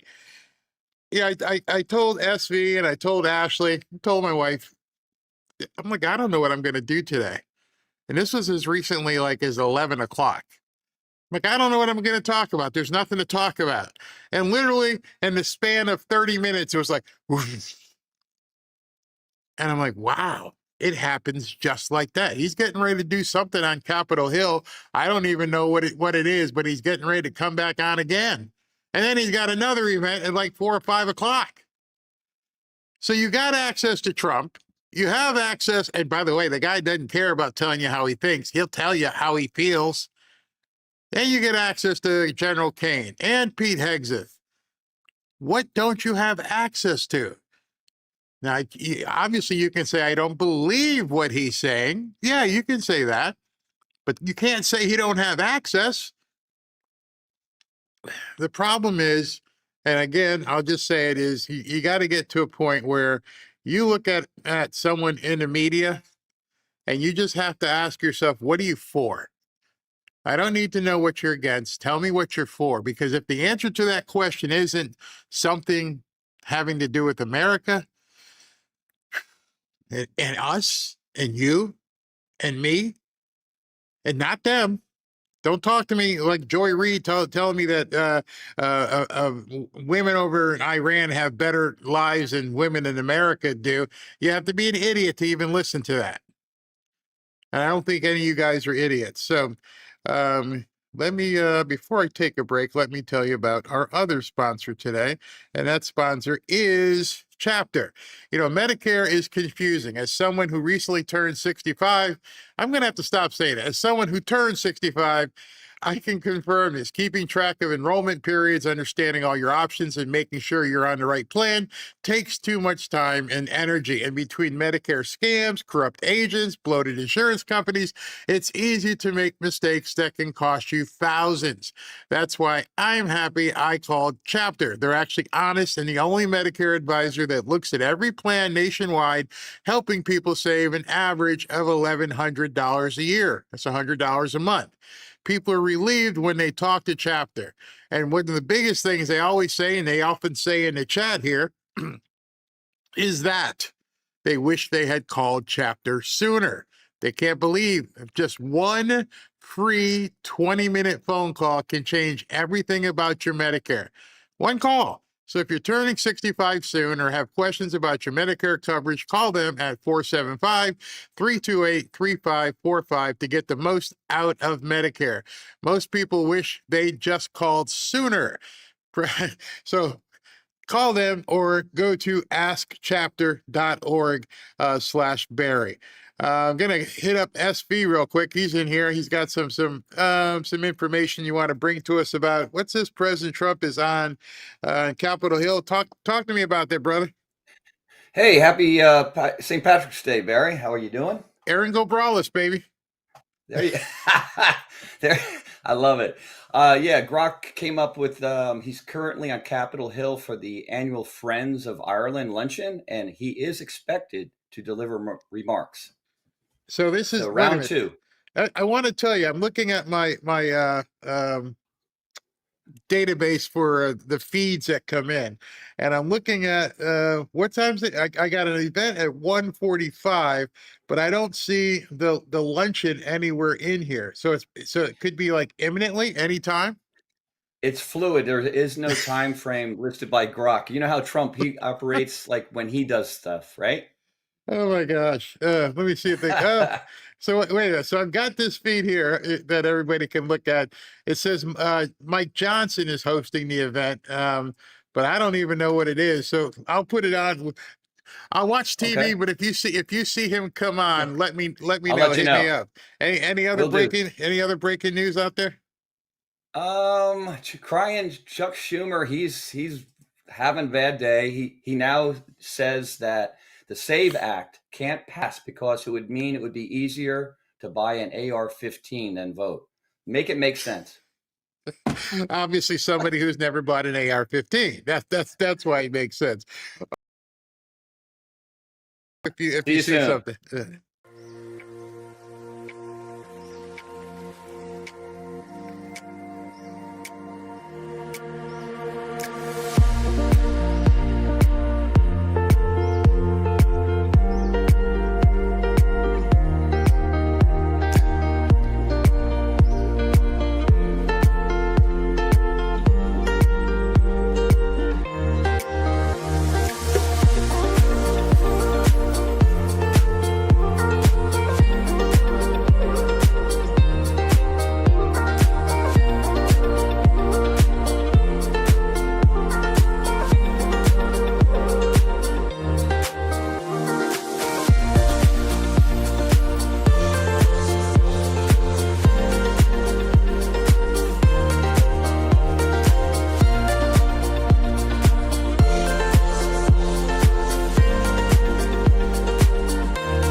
to Fanfare with Barry Cunningham.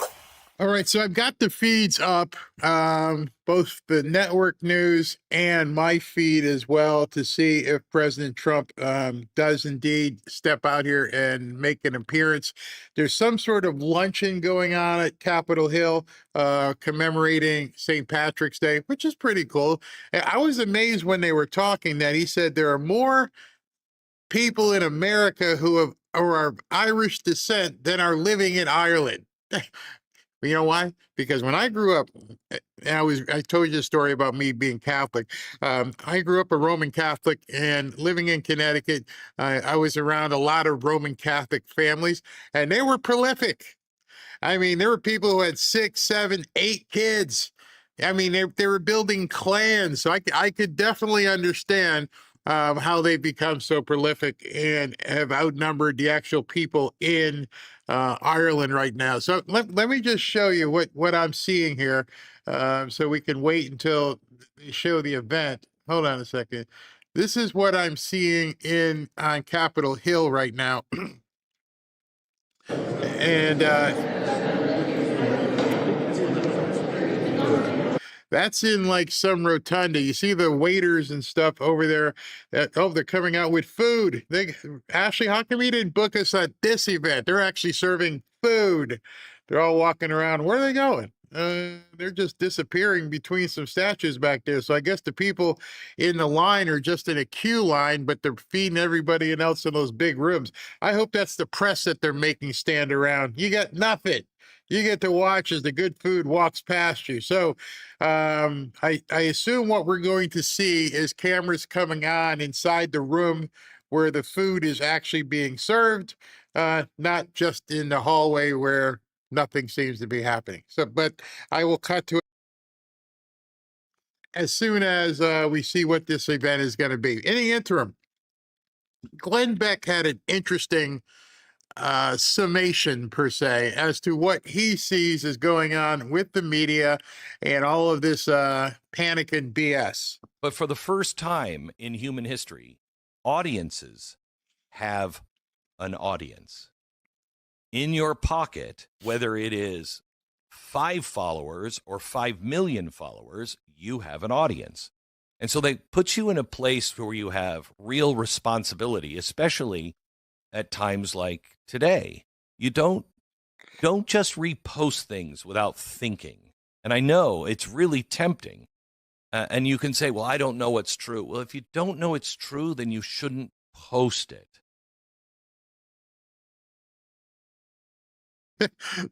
That's number one. I get so many people, Barry, did you see this? And I'm like, it's fake. At this point, if you cannot personally verify it, don't share it. Unless you can personally verify that some person said this, or you see it coming out of their mouth, and sometimes even then you have to be careful, don't share it. If you share it, you could be sharing misinformation. Now, I'm not talking about memes. Hopefully enough people understand, the baby Donald Trump and the baby Ayatollah and the Cuban dancing Donald Trump. We all can see that. Oh, that's a meme, and that's pretty cool. But when you say, did you see this story about this? And I have to say that I don't even respond to people anymore because they get mad when you say, it's BS. It's not true. So I want you, and if we need to hold a Zoom call in terms of how to verify, what to look at on X, who to follow on X, if you want to learn how to verify stuff and take that intermediary step going, I like this, I think this would be something that people I follow or people who follow me would like, let me share it with them. Before you do that next step, verify. Or you should post it with, can anyone verify this? I mean, at the very least, can anyone verify this? And if they can't, I heard that. No, I have a source that told me, then you shouldn't be posting it. Okay? It's an opinion. And, when the war broke out with Iran, I was watching the news all weekend long, and I'm trying to get an update on things. And I kept hearing these people from both sides of the argument yelling at each other and each saying that they were right. And, this war is going to turn into a massive massacre for everybody, in the Middle East. It's going to massacre of everybody in the United States. And I thought, neither of you know. You don't know. You don't know this. Some big prominent guy said, yeah, we're in the middle of World War IV. And people are like, well, did I sleep through World War III? What in the hell are you talking about? Just on its face, should have told everybody, keep scrolling, just keep going. And so what Glenn said right there, and Glenn's been in the media business for 25 years or whatever, is at this point, your biggest superpower is discernment. Your biggest superpower is, one, to figure out what's fake and what's not, to then turn around to the person and go, the crap you just posted is fake, and then not sending it out to the people you want to know you're sending stuff out to. Our army that we need to put together has to be a army of discernment. And I'm not talking just about you. I'm talking about myself as well. There's been times I've let a few things slip through on X and went, oh, it got me. Oh, they got me. I've had to delete it, which, by the way, there's no problem in doing that. If you put something out there and it's crap, delete it. Just don't even give it any more air. Take it down. And I think the reason Glenn is saying that, and the reason why I wanted to include this today, is because for us to combat the black pillars, for us to combat all the panicans, we're going to do that with a giant sword of truth. We're going to make it, you may not have 4 million followers like, what's his face? Alex Jones.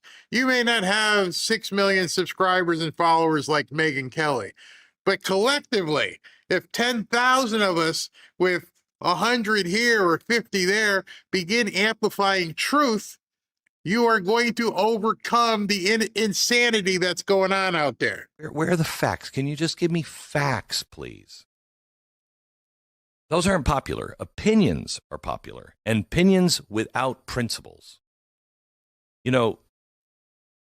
Most people never choose evil. They never choose evil. Not knowingly. Most. I mean, some do, but most don't. People get lost and they find themselves surrounded by evil because the real choice in life is between right and almost right. Almost right you can pick, and that almost right could be picked even, consciously. You can go like, yeah, but that one's a little easier, so I'm going to pick that one. Wrong has an odor to it. Wrong leaves fingerprints. Besides wrong having an odor to it, there's another thing he kind of skipped over. I don't know if that was in the transition, but the other one is speed. You see, right now, the media and all the other people involved in here, they have mainline speed. I got to be the first one to say this. I got to be the first one to get this out there before any... Pump your brakes. You don't have to be fast. You have to be right. If you're fast and you're susceptible to putting out whatever it is so I can get as many people watching as fast as possible, you're doing it wrong. I mean, if you want to be credible. And right now, I think we need more in this country, forget the world, in this country, are people spreading credible, verifiable information. You don't have to be quick. You just got to be good. The country's spiraling. You can see it every single day. I even saw today where Tim Pool said, MAGA's dead. Oh, yeah, really? Really, Tim? To your big audience, you are now declaring MAGA is dead. Understand what that means. That means some guy in a studio somewhere is speaking on your behalf and my behalf. Some guy has declared he knows what you think. He knows you're a loser. He knows I'm a loser. I saw another guy who said, another prominent guy who said, if you're in MAGA, it means you're broke. Again, you're speaking on behalf of 77 million people and declaring MAGA's broke. So between MAGA being dead and MAGA being broke and MAGA being stupid and MAGA being a cult, there are 77 million, well, actually, let's do it this way, 76,990,000 people who would say, you're effing crazy. But that's what they're saying. So we are in a death spiral that the only way I feel like we're going to pull out of this death spiral is if people like me and people like you start saying, I don't think so, but not saying it to them. See, that's what they're looking for. Hey, MAGA's dead. Well, you're wrong, Tim. Keep engaging, please. Please keep responding to what I say so I can collect the checks. you faithful idiots. See, that's what they're, hey, let me throw this bait out in the water. MAGA sucks, MAGA's broke, MAGA's dead. And just sit back. Instead of just saying your own post, I saw something today where Tim Pool said MAGA's dead. I can tell you it's not, because I'm live and I'm breathing. And that way you're not giving somebody else the goose. That's what they're trying for. They're trying to destroy you and me. Song will set off an alarm bell in your soul. Almost right. Just slips in wearing the clothes of justice or patriotism or compassion, security, faith, or common sense. Almost right. It says, relax, we're on the same side. But 10 almost right decisions later, and you're standing with people who do not share your principles, only your grievance. And so you're left standing there without a compass. And you're like, let me tell you about that for a second, because it happens in our chat. So lately I've been getting so frustrated with what's going on. I occasionally slip and I'll say a bad word. I sound like a sophomore, so it's a bad word. But I forget there are tens of thousands of people who watch me. And my wife was going through the comment section, and she sent me a screenshot. And it was a screenshot. Some woman said, Barry, you can't talk this way. Because I have my grandkids watching your show sometimes. I try to tell them, listen, and you're swearing. And I'm like, I failed. You're right. That's that kind of responsibility that sits on your shoulders. Sometimes you just forget it. I'm a man. I get frustrated. I get ticked off.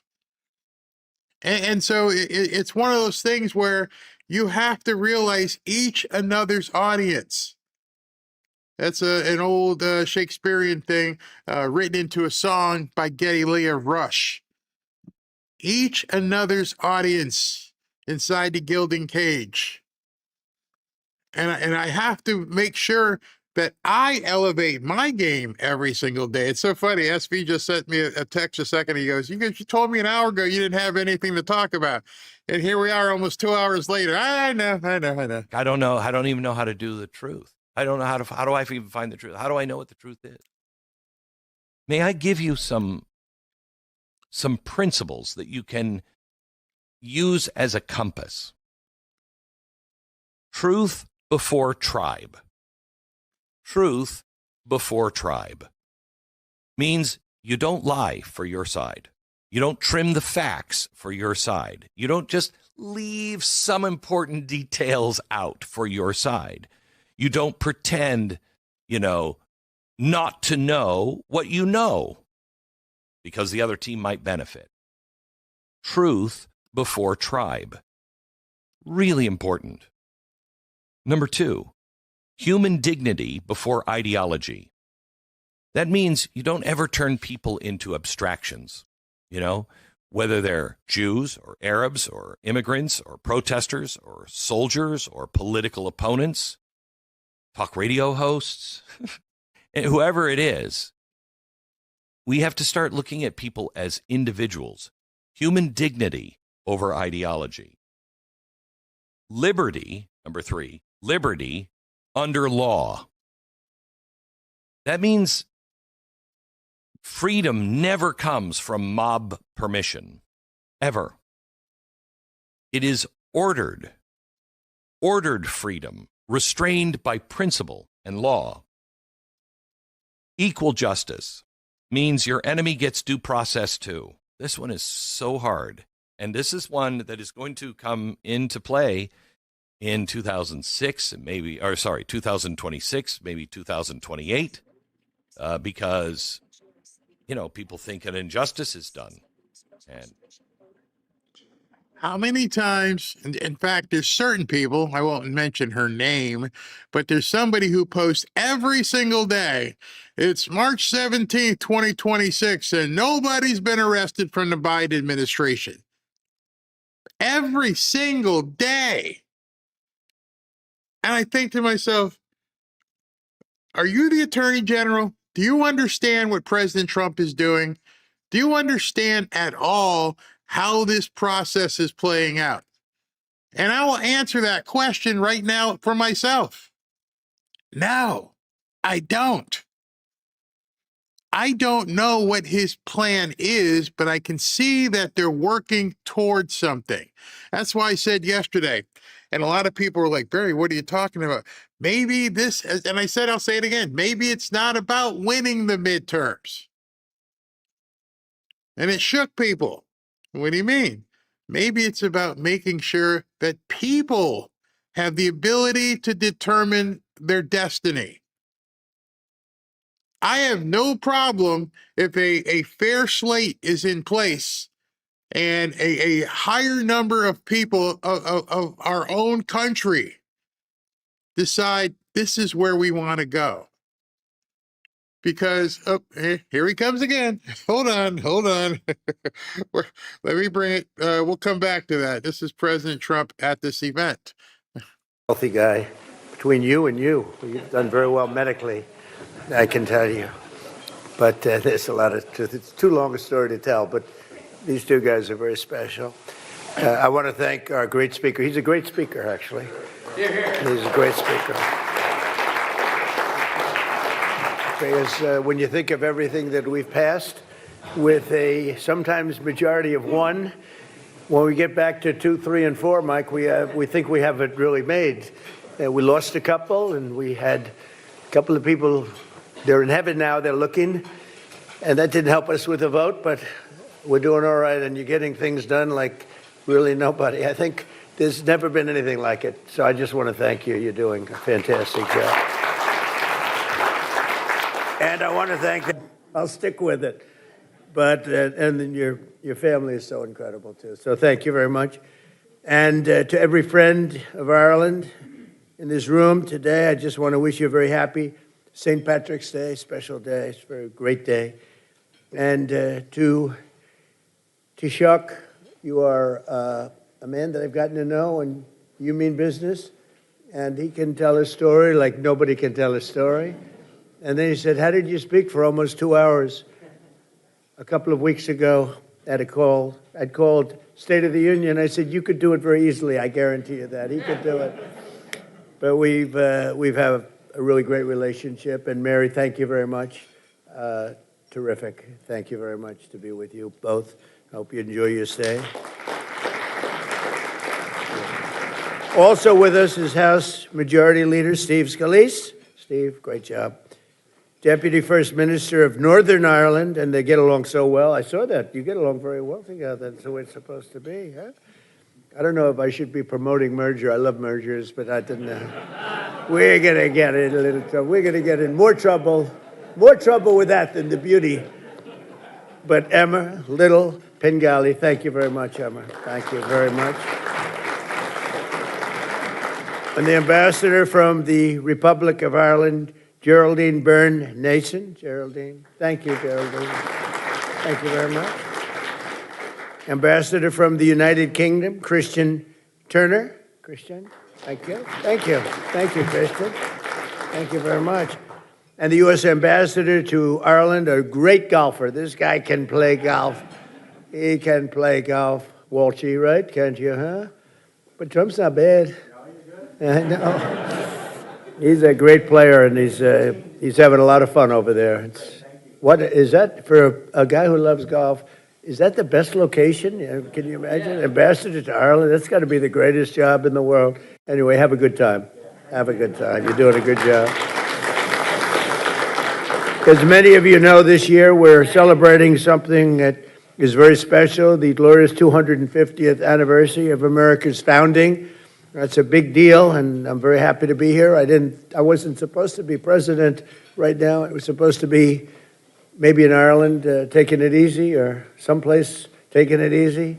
But I'm president now, and I got the Olympics, I have the World Cup, and I have the 250th year, and we all have it together. And I just do want to say that the war is proceeding very, very strongly.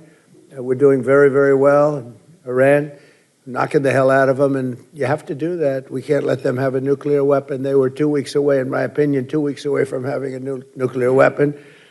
If those beautiful, magnificent machines, those B-2 bombers, if they didn't do their job 7 or 8 months ago, they would have had a nuclear weapon, and there would have been no talking to them, no talking at all. They would have used it very gladly, very happily, and you sort of see that by the fact that they were sending missiles, ballistic missiles, powerful missiles, to all of their neighbors, and for the most part, they were supposed to be somewhat friendly with their neighbors. They were going to blow the hell out of them, and that was going to be the Middle East, between Israel, the Middle East, and Europe would have been there, and we would have been there. There would have been no stopping, and we did a good job, and a lot of people appreciate it. A lot of presidents know they should have done it. It was 47 years of terror. Every time you see somebody with no legs, no arms, a face that's been really so badly damaged, so badly hurt, lives destroyed, 95% chance it came right out of Iran. They loved that bomb. They loved that bomb. And the father of that was, as you know, Soleimani, General Soleimani.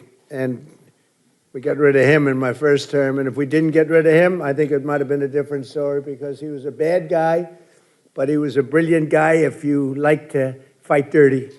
And he fought as dirty as you can. So we've done something that a lot of people said that other people should have done long before I got here. But it's my honor to do it, and we've had a very big day today. We knocked out things that nobody thought were possible to knock out. Today was a very big day already. As part of this great celebration, we also honor 250 years of cherished Irish-American friendship and 250 years of fierce, proud, tenacious Irish-American heritage. These are incredible people. Oh, I know so many Irish. They're difficult, though, you know. They're very difficult. And they're great politicians. You know, I was just told, right, that 23 American presidents have some Irish blood in them, right? Some a little bit, and some a lot, right? That's a pretty big number. I don't think and nobody else competes with that. But out of the 56 signers of our Declaration of Independence, 11 were patriots with roots in Ireland back in July 4th, 1776. It was a son of Ireland who actually printed that sacred document for the first time. Who knew that? And it was also an Irishman who first read its immortal words to the American public, proclaiming aloud that we are all made free and equal by the hand of our Creator and endowed by God with rights to life, liberty, and the pursuit of happiness. That came out of the blood of Ireland.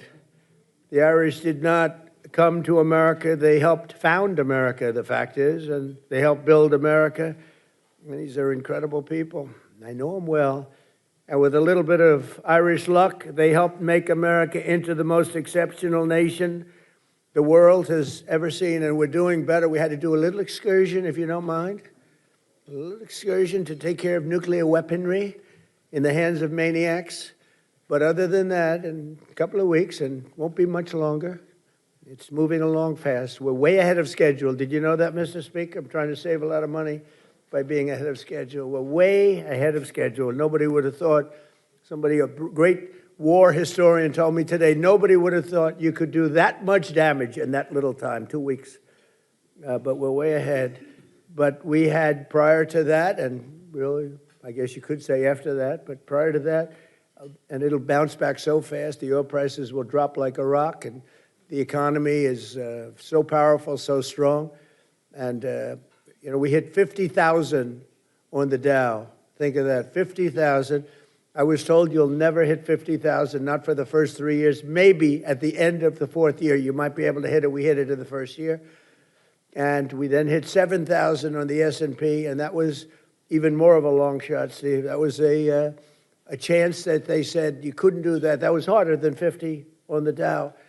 7,000 on the S&P. We hit that before the end of the first year. And all of those things. And then I said to myself, well, we're doing great. We're doing great. I went to Susie, my beautiful Susie Wiles. There's nobody like Susie. I went to Susie. Right?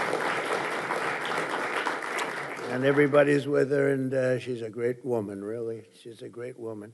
But I went to Susie. I always go to Susie. I said, Susie, do you mind if I take a little excursion here? Do you mind if I, we're hitting all these records, right?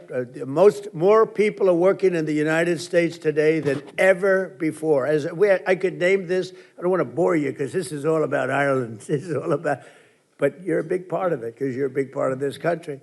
But I said, do you mind if I take a little excursion, my chief of staff, because I want to do this. I have Marco here. We have a lot of our great people. JD is here.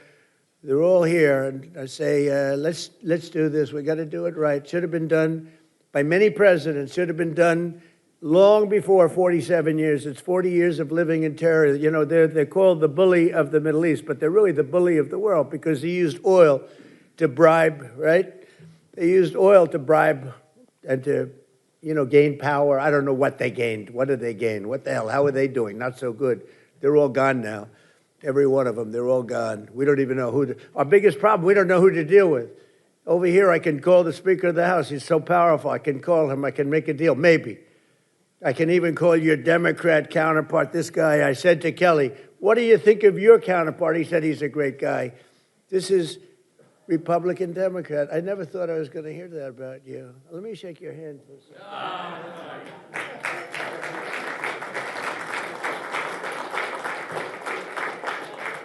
When Kelly tells me that, I said, that's the way it used to be.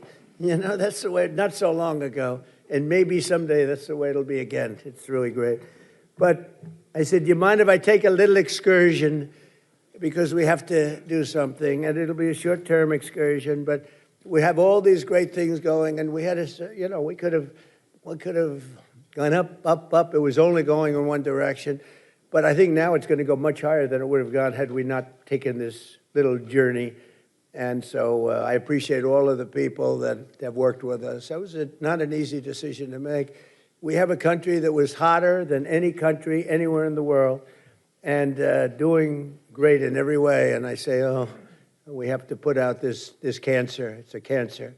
We had to take that operation, and we did, and it was very successful.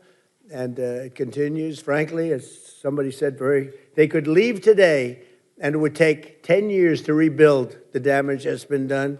But I think we have to make it a little bit more permanent because no other president has to go through this, and we shouldn't have any other president having to go through this kind of a thing.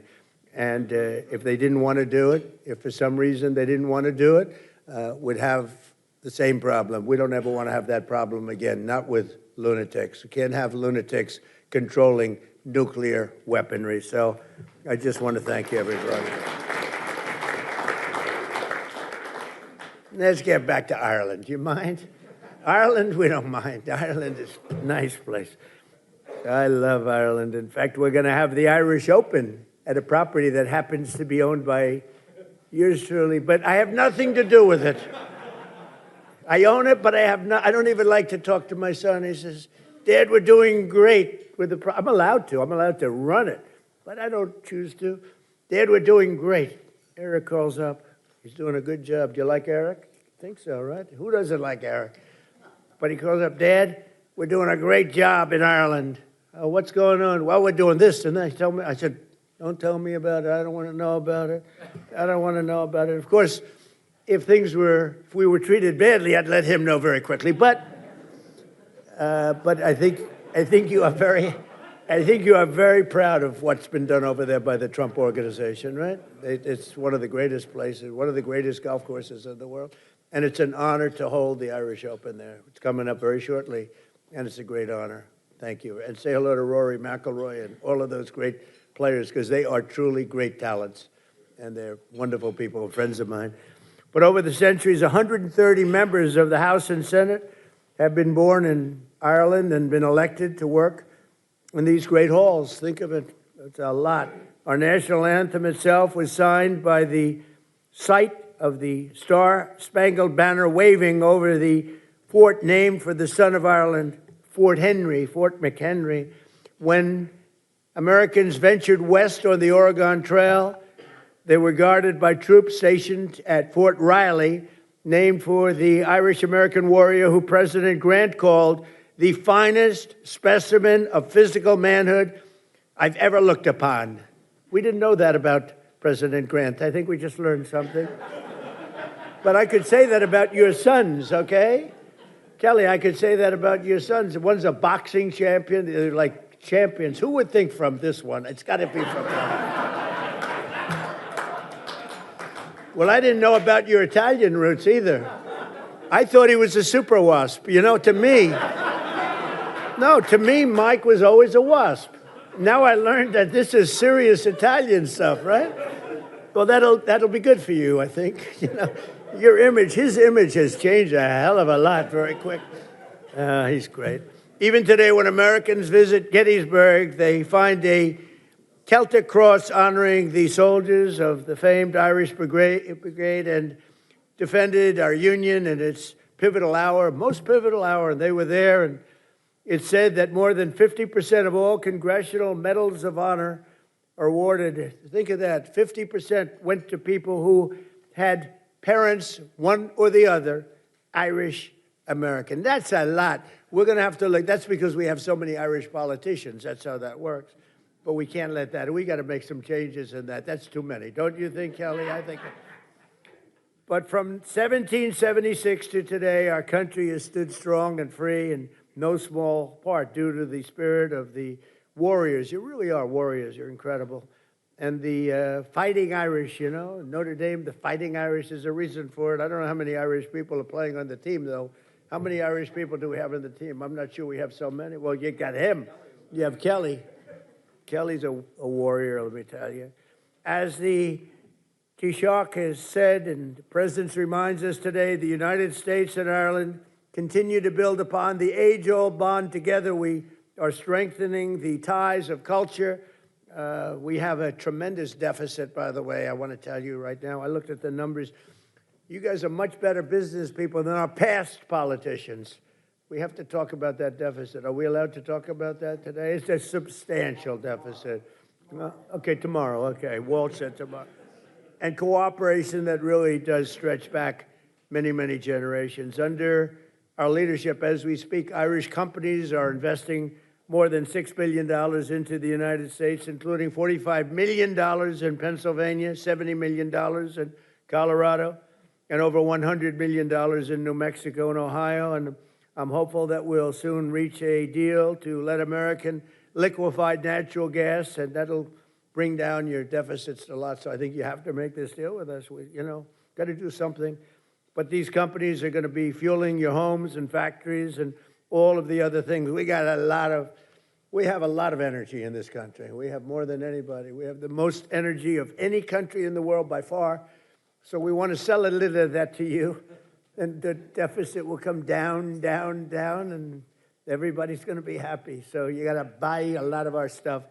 But in this small and beautiful, it's a beautiful room. I love this room. It's been a very warm room. I've had a good time. I have so many friends and so many relationships that I've gotten from this room, mostly from this event. But on this St. Patrick's Day, as we press ahead toward the opportunities that await, let us remember the beautiful words of St. Patrick himself. May the power of God preserve us. May the wisdom of God instruct us. May the hand of God protect us. May the way of God direct us. May the shield of God defend us. And may the host of God guard us. That's beautiful. Thank you. And today we add May God bless the people of Ireland, and may God bless the United States of America. And it's great to be with you. Thank you very much, everybody. Thank you. Thank you. Thank you very much. I'm happy for you. Thank you, Mayor. Good to see you. Thank you. Thank you. Thank you, everybody.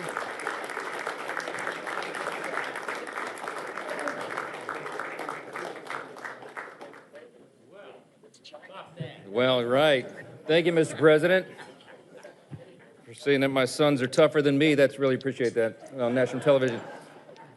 As you say, thoroughbreds make thoroughbreds. Okay, we'll go with that. Mr. President, I am so honored to introduce our special guest, and this is not his first one of these luncheons, the Friends of Ireland, and he has been a great friend to us. And without further ado, I will bring up and introduce the Taoiseach himself, Mr. Martin. Thank you so much. Thank you. Thank you. Thank you. Mr. President, Mr. Speaker, Chairman Neil and Kelly, representatives, ladies and gentlemen, thank you for welcoming me and Mary, of course, to Washington, D.C. to celebrate St. Patrick's Day. I'm delighted that I'm here today with, of course, the Deputy First Minister from Northern Ireland, Emma Little-Pengelly, and, of course, the Secretary of State for Northern Ireland, Hilary Benn, who is also with us. Mr. Speaker, I greatly appreciate your kind words and for hosting this lunch. And may I pay tribute to your wisdom in choosing an impeccable Irish woman with great heritage as your wife, and with a name O'Leary, you have to be from my part of the country in Ireland. But we greatly appreciate your kind words, and a proud tradition this is since its inception back in 1983, as you've said, through the shared vision of President Reagan and Speaker Tip O'Neill. And this gathering signifies the ties that bind our two countries and the bipartisan commitment to peace and reconciliation in Ireland.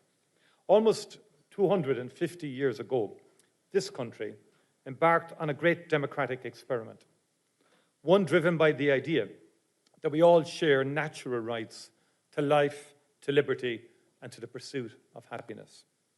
Those values were eloquently expressed in the Declaration of Independence, signed by three men born on the island of Ireland, and many others of Irish descent, and first printed by Irishman John Dunlap.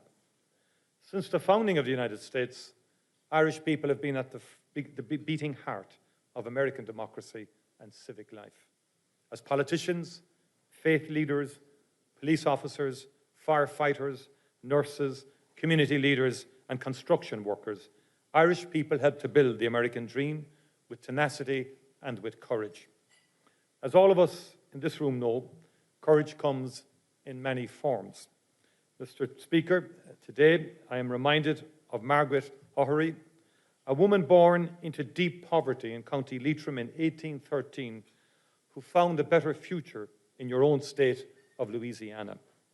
Through hard work and determination, Margaret overcame tragedy to set up a number of businesses. First a small dairy, and then a bakery, which grew to employ 40 people. She was renowned for her business acumen, her deep faith, and her charity. The orphanages she helped to build across New Orleans remain as her legacy. Margaret's grit and determination, her hard work, entrepreneurship, and innovation, and her dedication to giving back to her community embodies the best of what it is to be Irish here in the United States and at home in Ireland. Margaret O'Hehry was an entrepreneur to her bones, but she would marvel at the economic relationship that exists today between Ireland and the United States. Every day across this great United States, more than 200,000 Americans go to work each morning in nearly 800 Irish-owned companies, operating in every sector, in every state, and Ireland is the 5th largest foreign investor in the US. From little acorns, mighty oaks grow. Mr. President, Mr. Speaker, on my journey to Washington this year, I stopped by Philadelphia, the birthplace of the American Revolution and the home of your remarkable Declaration of Independence. Viewing the exhibition at the Museum of the American Revolution, I was struck by how those who signed the Declaration knew that the profound and serious step they were taking would change not just this part of the world, but the course of human history. Nothing would ever be the same again. As Thomas Jefferson himself declared, may our Declaration of Independence be to the world what I believe it will be, to some parts sooner, to others later, but finally to all, the signal of arousing men to burst the chains and to assume the blessings and security of self-government. All eyes are opened, are opening to the rights of man. The American Revolution gave hope and example to all who yearned to be free, including in Ireland.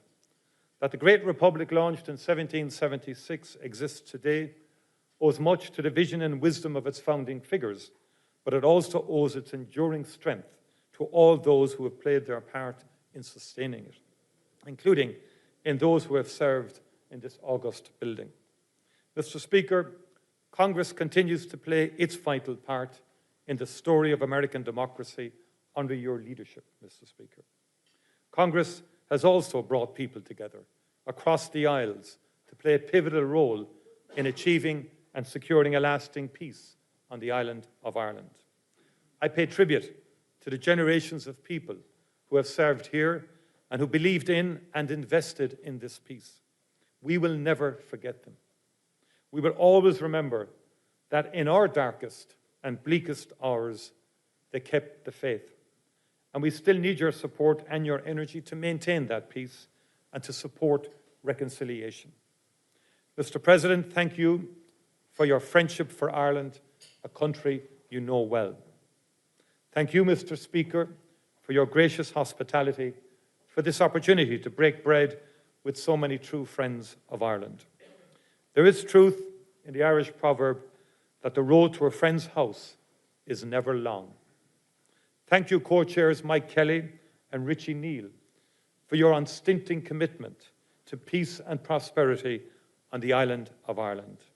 And thank you for bringing so many members of this House from both sides of the aisle together on St. Patrick's Day and throughout the year. A very happy St. Patrick's Day to you all. As we say in Gaelic, Gorv Mila Mahagav, Agus Banachti, Na Ela Podrig Orv Galer. Thank you very much indeed.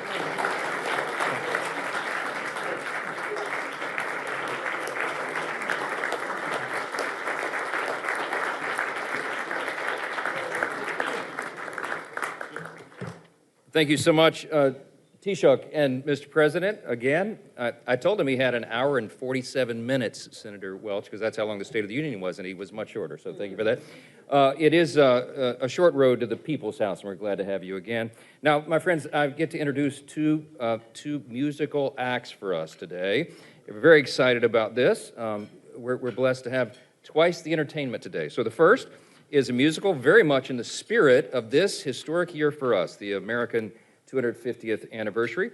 Where Eagles Fly tells the story of one Irish family's difficult journey across the Atlantic here to America. It is a journey of hope, resilience, and faith as they sought to build a new life in this grand new land. And please give a very warm welcome to the performers of Where Eagles Fly. Thank you.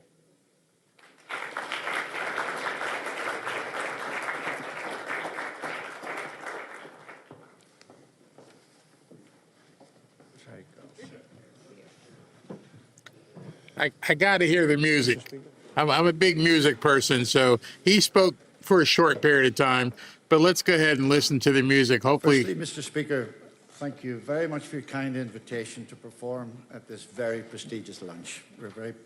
And good afternoon, Mr. President, Taoiseach, and very distinguished guests.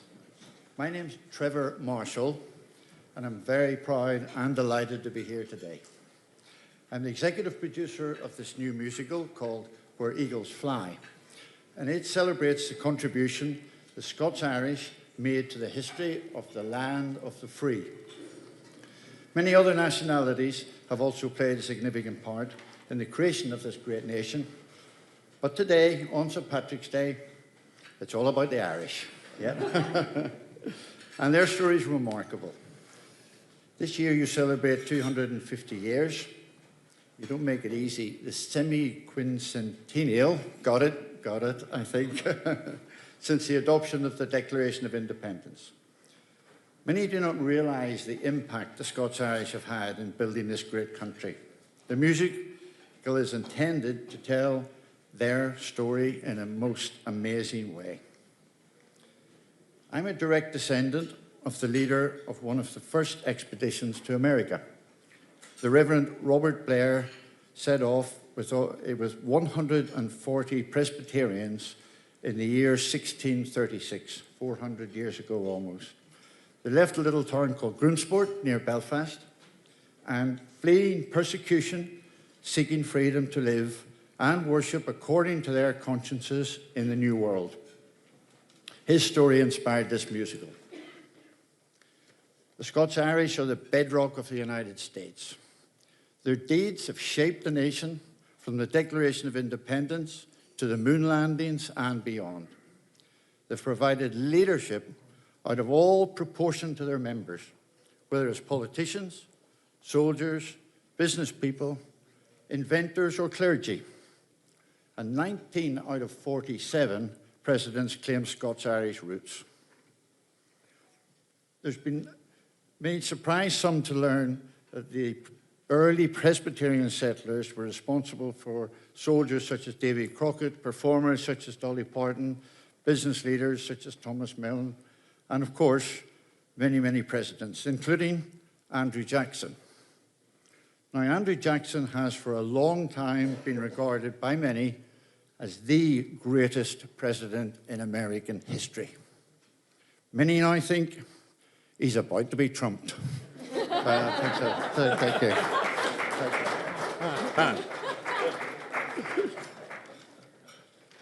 The contribution of the Scots-Irish goes far beyond famous deeds and famous people.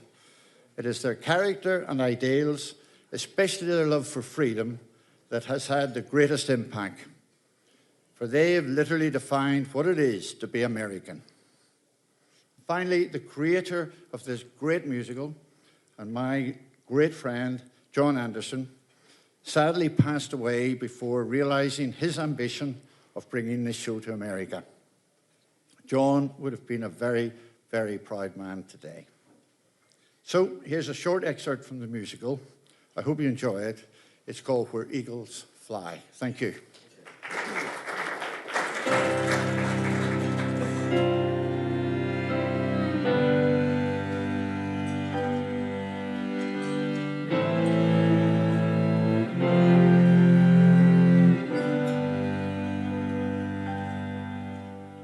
Let your thoughts fly. Let your heart soar higher and higher, while eagles fly, until at last in the silence you find peace and you know who you are. So let your hopes dare to lead anywhere on faith which we can depend. As long as we live, our spirit will give the strength for the journey's end. For here we belong, our spirit is strong, its soar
I guess they're done. I guess that's all they wanted us to see. Blip, that's it. Okay, I got you. You wanted us to move on. That's you gave us a little bit of a taste, but that's it. All right. Whatever. Anyway, thank you guys for that. I actually like their music. Somebody asked me in the chat, excuse me, did I have any Irish heritage? And yes, I do. I absolutely do. My grandfather on my mother's side was from Ireland. Yep, that's why I'm kind of like a mutt. I'm from all over the place. And my other grandfather on my father's side was from England. So, yep, that's who I am at this point. All right, so they cut that off. They didn't want us to see any more of that. So for whatever reason, all right, SB's got some breaking news. I have an opinion on it. Let's get to it. What do you got? All right, breaking. Pam Bondi has been subpoenaed by the House Oversight Committee over the Epstein files. Yeah, of course. Of course. Of course. Because so that'll be 24/7 the next couple of days, right? They got to get everything off of the front page right now and talk. What about Epstein 24/7? Did you have a chance to see who sits on that committee? Yes, Grok came up with an answer. It says it's chaired by James Comer. Okay. The ranking top Democrat is Robert Garcia. Ah. And there's a whole bunch. I don't need to list the whole, all of them. But Give me the big names. AOC, is Crockett, is Swalwell, because I'm wondering, do we cover that? Because every time it gets to one of the nuts, they're going to scream Epstein and Trump and everything else. Who are the flamethrowers? You definitely have a few of them. Robert Garcia, as I mentioned, Eleanor Holmes, Stephen Lynch, Ro Khanna, allowed to come to my country. Chantel Brown, Melanie Stansbury, Jasmine Crockett, of course, Emily Randall, Maxwell Frost, all the regulars. Gosh, it's going to be, and it's funny because nobody outside of X, well, I shouldn't say nobody, very few people outside of X even care. So tomorrow, I don't know if I'm going to come back to you in a second, but what's going on with the hearing that was supposed to be at 2:00 today? Then it's supposed to be tomorrow. Are you seeing anything about the Tulsi Gabbard, John Ratcliffe, and Kash Patel hearing? Let me know if you see any info on that, because it was supposed to be 2 p.m. Right. Now they're showing it as possibly 10 a.m. tomorrow. It keeps getting moved around, so I'll come back to you on that. Thank you, sir. Anyway, anything else you got? No, that's it. That's all I got. All right. All right, so let's, before we wrap, I know it's been 2.5 hours of things I didn't have anything to say today. Let's finish up with Glenn Beck, all right? They're just going after. So we're going to have trials. Okay, well, be very careful on what you're doing today. Equal justice means your enemy gets due process too, because if it disappears from him today, it will not be there for you tomorrow. Here's one that I think people are having a hard time with on both sides. National loyalty without state worship. What does that mean? I love my country, but I don't worship it. I love it. And because I love it, I recognize it can go wrong quickly. And so I love my country enough to tell the truth about my country. Not just to drag it around in the streets, but to tell the truth in hopes that there is a way to fix it. In case you missed it or didn't remember, the reason why I was talking about this thing with Glenn Beck is because of truth, because of understanding that we each have a voice. All of us has the ability to speak out about certain things. But with that voice comes a huge responsibility. And a lot of people these days are completely shirking that responsibility.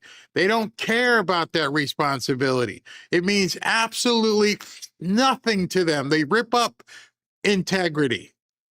and just tell you stuff just to tell you, hoping it's bombastic enough to get enough clicks and likes and views. And truth be damned, they don't care. Again, I'll go back to what Megyn Kelly said, which she's entitled to say, but saying that you're MAGA adjacent doesn't say anything. It impugns her integrity at that point. You have made money, you have increased your audience because people forgave you for what you did to President Trump or tried to do in the debate. And they said, okay, she's carrying the mantle now. And now you're telling us, I'm not MAGA, I'm MAGA adjacent. Why didn't you say that back then? Tim Pool, why didn't you say MAGA's dead back then? And so now you're seeing a literal parting of the Red Sea, where we're hopefully right here in the center of this river. And everybody else now is paddling very quickly to the sidelines for whatever reason. And it's up to you to use your power of discernment to understand why they may be doing that, because your integrity is all you have. Not just to bitch about it, but to motivate people to take the steps to fix it. So we're not that country. Next principle, moral clarity without dehumanization. It means there is good and evil. But let's be careful when we name evil, that we don't dehumanize people. You can call it out by name, but don't become infected by it. Don't become everything you despise. Here's one that I think so many people miss, especially in my business currently. Free speech with accountability. I can't tell you how many times I get emails from people, and sometimes in the chat, that they think they can say whatever they want in our chat or anywhere else. I mean, I literally got an email while the ladies were singing the Irish hymn. I literally got an email from somebody who said just that. I'm going to read you this email because I'm going to tell you what my response was. I won't tell you her name, but she says, "Hey, Barry, I've been listening to your channel for 6 months, and I'm really disappointed today about a few of the mods banning my comments." And the email's right there. It's a long email. All right? I've been nothing but respectful with my, quote, in large letters, different opinion about Charlie Kirk and Candace Owen, but it seems different opinions are not allowed on your channel. Is that your policy? To ban comments that are of different opinions? No other opinions allowed. Despite being respectful and giving info of where I formulated my opinions from, I can see why a mod would ban someone being rude, but I was not. It seems like the mods and other posters in your chat are the actual bullies here. They were being rude to me while I remain respectful and careful of my words. If this can't be solved, I will have no choice but to no longer watch your show. We must be better than the Democrats and allow other opinions.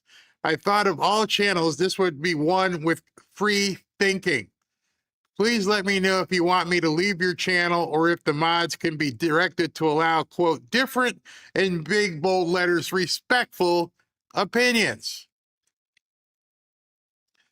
At which I just responded with one sentence. And my sentence was, "What did you specifically say?" That was yesterday, and no response. You see, I learned something at Disney, and it was pretty interesting. Robin laughs at me all the time because I use it now. I was trained this way at Disney. Somebody's going to come up to you, they're going to scream at you, and very simply, you just say to them, "What exactly can I do right now to make it better?"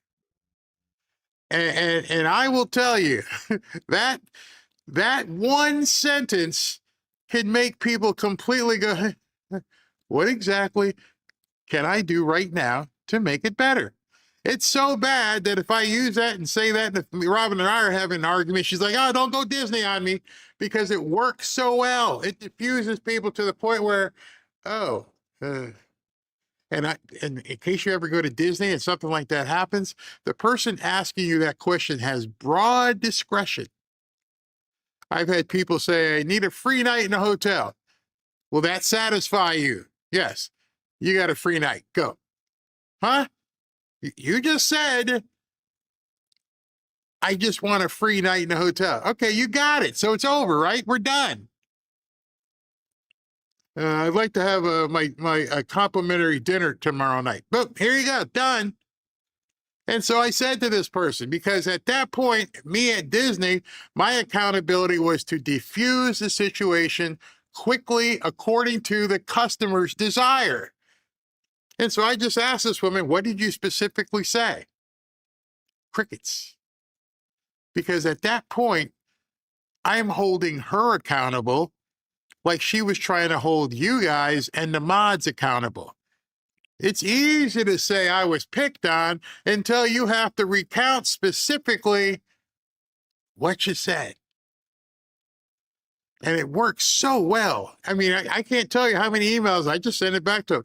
I don't want to know what you think, perspective. What were the words you specifically said? And the reason behind that is if somebody were to type out those words that they actually said as they're reading them back hour later or day later, they're like, oh, I guess I was being a dick, huh? Yeah, you were. You see, in the heat of an argument, in the heat of a thread, you're saying whatever you want, you get banned or muted, and it's like I wouldn't do nothing. I wouldn't even do nothing. Because you have no accountability. Free speech means you are accountable for what you say. And over and over, people don't understand. You have a right to say something. We have a right not to, I almost said a bad word, not to listen. You have to have accountability for what you say. You have the right to speak. You have the right to question. You have the right to say things that I really am dead set against. But you don't get to escape the moral judgment for reckless speech or dishonest speech or speech that is just meant to inflame instead of illuminate. And we need to figure out how to tell the difference between illumination and inflaming speech. Because there's a lot of speech that happens now. They're just trying to get you to react. Because if you react, they become bigger. They control the narrative. And it's hard not to react. It's really hard. But stop it. It's meant to inflame. Don't become the gasoline or the match that they want you to be. Perfectly said. Perfectly said. Don't become that person. Understanding that free speech doesn't come in the form of a pen. Free speech comes in the form of a flamethrower. Free speech can be a howitzer. It's not a pen. It's not a keyboard. It is a weapon that can be used and pointed against people even in the heat of a conversation, because after you look at yourself a few days later, you're like, did I really say that? Like I just said earlier, when I got the text from somebody said, hey man, my grandkids were sitting here and you started swearing. I'm like, I had free speech. I could completely say what I said. Ain't nobody gonna tell me I can't swear. I could drop F-bombs for the entire show. But you don't have a charge to have to listen to it. If Barry starts dropping F-bombs, like, I'm out, I'm done. You have your free speech. Go ahead and wallow in it. Take a big old nice warm bath in your free speech. I just don't have to listen to it. And so as you're traversing the interwebs and people are saying crazy stuff, instead of sharing it, just saying, I don't need to listen to it. And then you can call it out on your own. I said something earlier about each and another's audience. I want you to look at this. I made this post on Instagram years ago. And in case you guys don't know, that is Geddy Lee from the band Rush. and he's talking about one of his songs, I forget, Limelight. Limelight is a song about the band and how they realized, hey man, we're up here talking to 10,000, 20,000 people. And the words that I write as a lyricist and the songs that I sing as a vocalist, they're impacting all these people. And I have to understand, all the world's indeed a stage. Right now, you are on a stage. You may not seem like it. You're just talking in the chat. But what you don't know is this chat will run long after this show is over, and tens of thousands of people are going to see the words that you say. You are on a stage.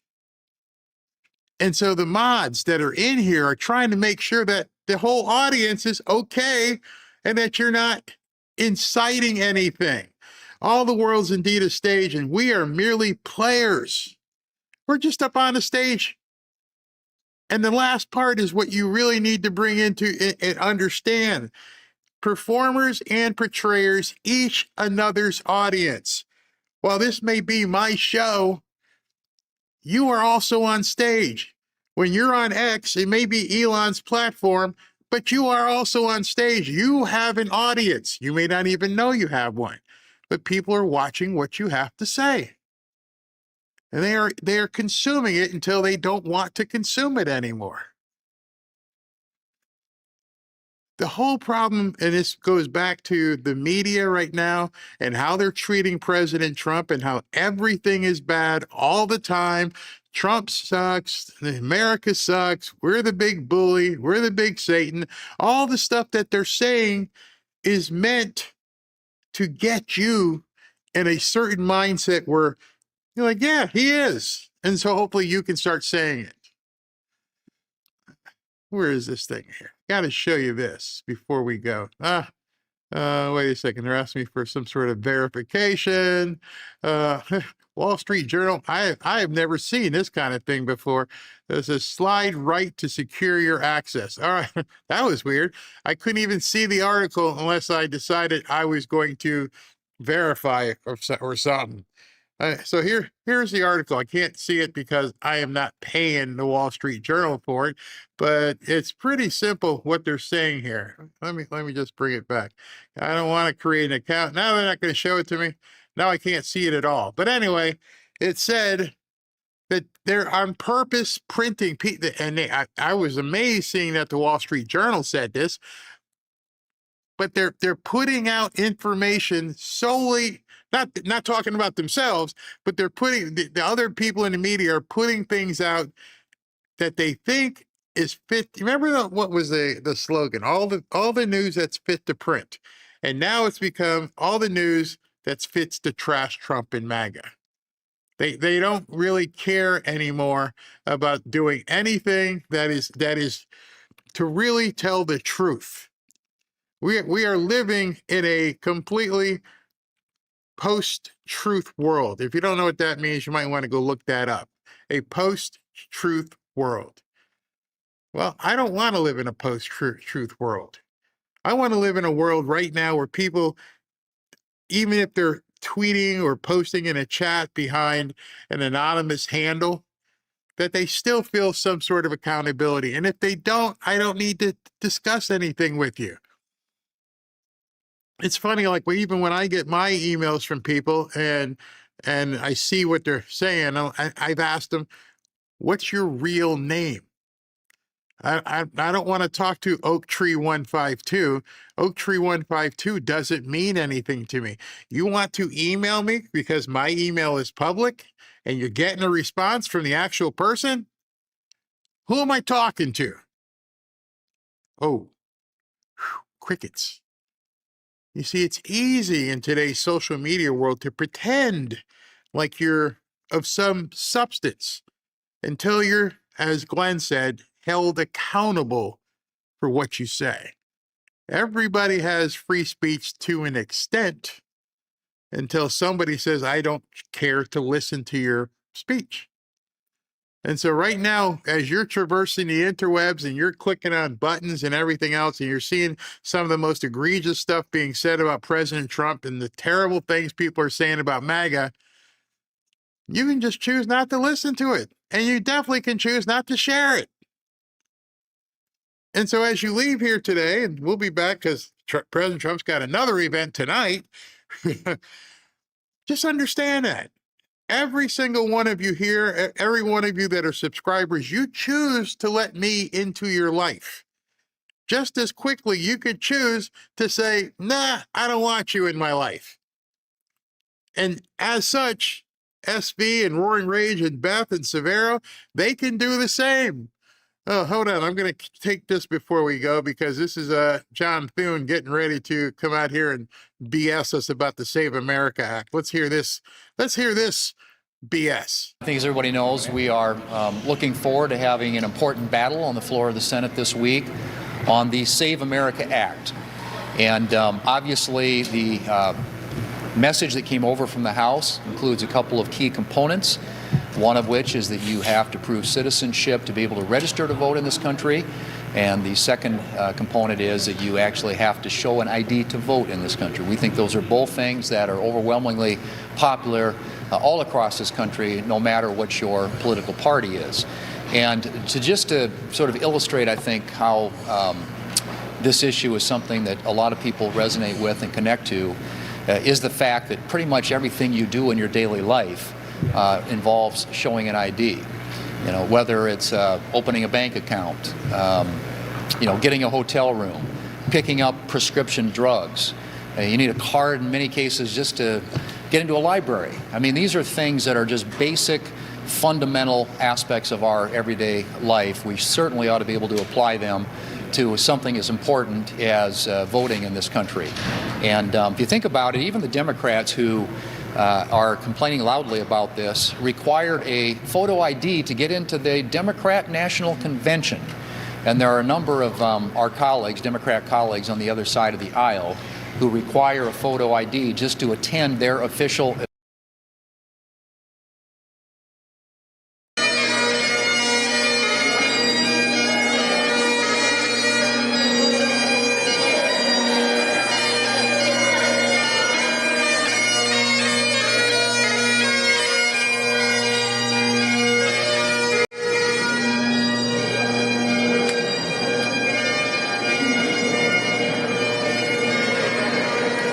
and showing just the lack of common sense that they apply to some of these basic issues where the American people agree with us. So it'll be an interesting debate, and we are engaging, we'll get on that bill this afternoon. We'll pick up the message that came over from the House and start that conversation. And I'm looking forward to a vigorous, long, and spirited conversation on the floor of the United States Senate about these important issues. Senator Barrasso. 10 million illegal immigrants flooded into our country while Joe Biden was president and the Democrats were in charge in the United States Senate and House. And now the Democrats want those same illegal immigrants to have an impact on the elections in the United States. I believe only citizens of the United States should be allowed to vote in American elections, and I believe you should have to present a photo identification card in order to vote. It's common sense. You need to present a photo ID to buy a beer, to board a plane, and to do so many other things that are part of American life. Why not to vote? And the great number of American people agree completely with this, that you should have to have a photo ID and be a citizen in order to vote. The Save America Act is the best way to secure and safely provide elections that represent the viewpoints of the American people. And yet the Democrats in this chamber are going to come to the floor, and each and every one of them is going to stand with the far left, the extreme members of their party who oppose voter identification with a photo ID. We're going to put every one of them on the record so that everyone in America knows that Republicans support voter ID and Democrats are the party of open borders and illegal voters. Leader Thune? Go ahead. Senator Caput. I'm sorry. Okay. That's right. Leader Caput. Yes, there we go. Well, I'm really going to start out on a lighter note since it's March Madness. And for the men's and women's basketball teams, exciting. I'm a big basketball fan. But I did want to lord it all over you, and there are probably a few others. But my men's team is number one. That's the Duke Blue Devils. For all you Duke haters out there, just watch. We won with 60% of our team the tournament. I am a little worried about that. You knew who to root against, I guess, is what. But anyway, I just wanted to add my voice very quickly to the Save America Act. I come from rural America, West Virginia, where we have a great sense of accountability, of fairness, and just common sense. And it's common sense. We already have a voter ID law in the state of West Virginia. It's easy. It's easy to vote early with it. However you wish to vote with your voter ID makes a lot of sense, and it makes sure that whoever's presenting presenting the ballot is actually that person, and it eliminates the fraud. On the non-citizens voting or illegals voting, to me, that is, if it's a 90%, it should be 100%. Voters, the precious right to vote in this country is something that's earned as an American citizen. Sometimes it's earned at birth, and other times it's through naturalization. And so I think that we ought to respect that, and the common sense tells me that a proof of citizenship does just that. So I look forward to the debate today and through the rest of the week, and however long it takes, because this is an important issue to the American people, because of that fundamental right to vote that we all share. Leader Thune, good afternoon. At some point, I'm told you are going to move the debate on this. That needs 60 votes. You don't have 60 votes. Why go through this? Is this basically just a show? Well, I mean, we don't know that we don't have 60 votes yet. You're making an assumption. Multiple members of your conference say that there aren't even 51 votes. Yeah, well, and you're making an assumption that at the end of this debate that none of the Democrats will be won over. And I'm not saying that I appreciate your skepticism, but I think it's an important debate to have because it is an issue that is at the very core of elections in this country. And I think this is something that the American people care about, something that we've obviously heard a lot about from constituents across this country, and I think it's an important debate to have. So how it ends remains to be seen. There will be a point at which it will end, and there will be a series of votes that come with that. And but I'm at the end of the day, I just don't know how you defend a position that you need to be a citizen in this country, not only to register to vote, but also to be able to show an ID when you vote. And we'll see how long the Democrats want to defend that position, and maybe none of them will be won over at the end. That's entirely possible. But I think the having the fight, having the debate on the floor of the Senate is important. There are a number of military analysts have suggested that the only way to open up the Strait of Hormuz would be for American ground troops to get involved in the fight in Iran. If it requires that step, should the president come to Congress for authority first? And what is your personal opinion of ground troops being involved in this conflict? I think right now the president is well within his authority. Even if you accept war as powers as being constitutional, he has 60 days to, and I think they've had a lot of success in achieving their objectives. And I think that you will continue to see those objectives achieved. If you talk to our military leadership, our war planners, I think they're doing a masterful job of taking out most of the Iranian military capabilities, whether nuclear or conventional. The Strait of Hormuz, obviously, is an issue that we're all paying a lot of attention to. But I feel confident that the administration and those who are leading our military efforts there ultimately will be successful in getting things opened up there. Do you think ground troops are necessary? Would you support ground troops? I'm not ruling anything in or out. I think that's obviously a decision that ultimately our war planners have to make, but I don't believe, at least from everything I've been told, that that's something that is being contemplated. But Senator Cotton is the chair of our Intelligence Committee, and you want anything you want to add? I would just say that it's been an extraordinarily successful campaign over the last couple of weeks. Our military objectives are being accomplished day after day. It's a methodical and deliberate effort because it's a very big country with a lot of weapons. But anyone who says that we're already losing or we're in a quagmire or the president can't succeed because of the threat that Iran poses to the Hormuz right now is akin to saying Eisenhower is losing because he hadn't made it to Berlin within 2 weeks of D-Day. It's going to take some time to achieve those military objectives. But in the end, we will have defanged the Iranian regime. their missile forces, their drones, their missile launchers, their manufacturing capability will be ended. Their nuclear program will once again be pulverized. And specifically with the threat of Strait of Hormuz, it's understandable that we had to prioritize the long-range weapons first that could strike into Europe or the Indian Ocean or our bases or Israel and Arab nations. It's the weapons that can threaten Hormuz can be fairly crude and rudimentary rockets, for instance. There'll be a time for those, and that time is coming.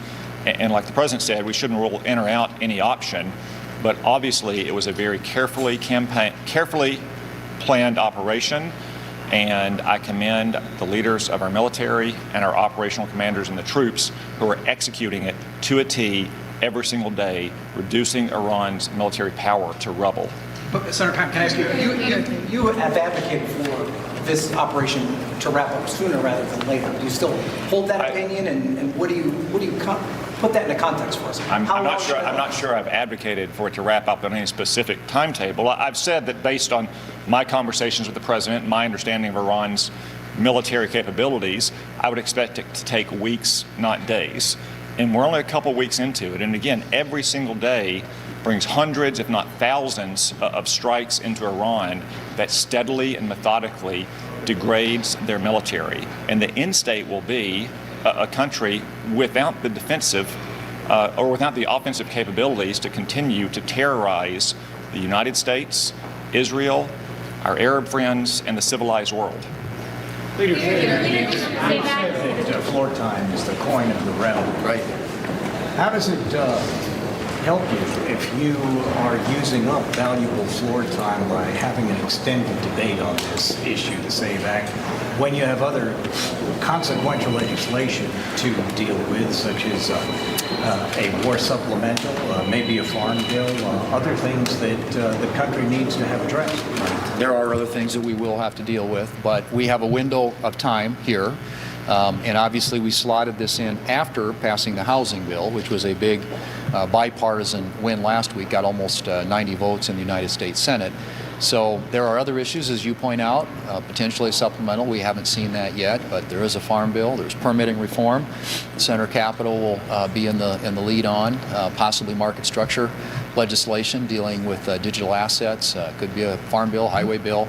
There are a number of things that we can do, and I hope we will be able to do. But we have a unique moment in time here right now to address an issue that there is a great deal of public support around, and I think it's an issue that's really fundamental and important to free and fair elections in this country. And so we're going to continue to have that debate. One of your members, Senator Mike Lee, has suggested that Republicans who don't support a talking filibuster to pass this should be replaced or primaried. What's your response to him, and what do you make of his tactics around his bills? Well, again, I'm always, I prefer to have our fights with Democrats. I'm always someone who believes that it's far better for us to have a majority in the United States Senate, and to have a majority. There are certain places where you don't, the same Republican in Arkansas, for example, is not going to be the same as a Republican in Maine or someplace in New England. So obviously we're not going to agree on every issue, but I think on the core issues, you kind of come back to the Reagan doctrine and recognize that somebody is with you 80 or 90% of the time. I think most of our colleagues vote with the president north of 90% of the time are allies. And so we may not agree on everything, but I'm way more in favor of ensuring that we have Republicans holding these seats in the United States Senate than handing them to Democrats. Yep. Why is the filibuster more important than stopping illegals from voting? Well, look, I mean, I think that there are many ways in which you can stop illegals from voting, and a lot of states have some of those measures already in place. But I do think the filibuster, or maybe more specifically, the concept that the founders had for the United States Senate was that there would be one body that was majoritarian and one that wasn't. And so they divided power in a way that enabled the United States Senate, in which we have 6-year terms, staggered terms, more of a methodical way about going about solving the country's problems, and generally in ways that ensure that there are bipartisan majorities in which to accomplish that. So, and frankly, I mean, I think most of can't speak for all of my colleagues, but a lot of our colleagues believe that many of the things the Democrats want to do, and when they tried to nuke the filibuster a couple of years ago, were all things that we don't want to have our fingerprints on. Whether that's adding D.C. and Puerto Rico as states or expanding the Supreme Court.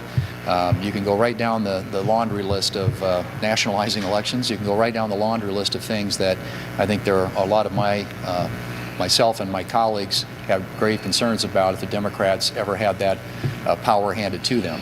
So it's throughout history, it's protected Republicans and conservative priorities and principles a lot more often than it's protected Democrats. So illegals voting and the other things that are in the Save America Act do not approach an existential threat to our democracy. It's just something that can be casually dealt with, not worth losing the filibuster. I don't think it's being casually dealt with. We're going to have a spirited debate on the floor here, and as I said earlier, states have the authority to do this already. My state has those requirements in place. So this is a way of ensuring at the federal level that we have a requirement that if you want to vote in this country, you have to register, and you also have to have an ID to vote. But that's something that's done in some fashion in 36 states already. Last question. For either of you or any of you here, has the White House indicated possible timing on a supplemental for Iran? And when do you think, because you also have to deal with floor time if that comes along. Right, and I haven't heard with respect to timing or what the components of that might be. I don't know if Senator Cotton has heard anything more specifically on that, but there is an expectation, I think, at some point that there may be a request for some additional resources to enable them to continue to complete the mission and achieve the objectives that they've set out to achieve with Iran. But we'll be prepared to take that at any time that the administration sends it up. We'll certainly give it due consideration. There are other elements and perhaps that might come with that, but we're not fully aware of those yet because we haven't seen anything just yet. But we will consider it in due time when it comes. Thank you all. All right, well. Yeah, I think he's full of crap. I think he knows what he's doing. Again, here's what's going to happen. It's going to fail.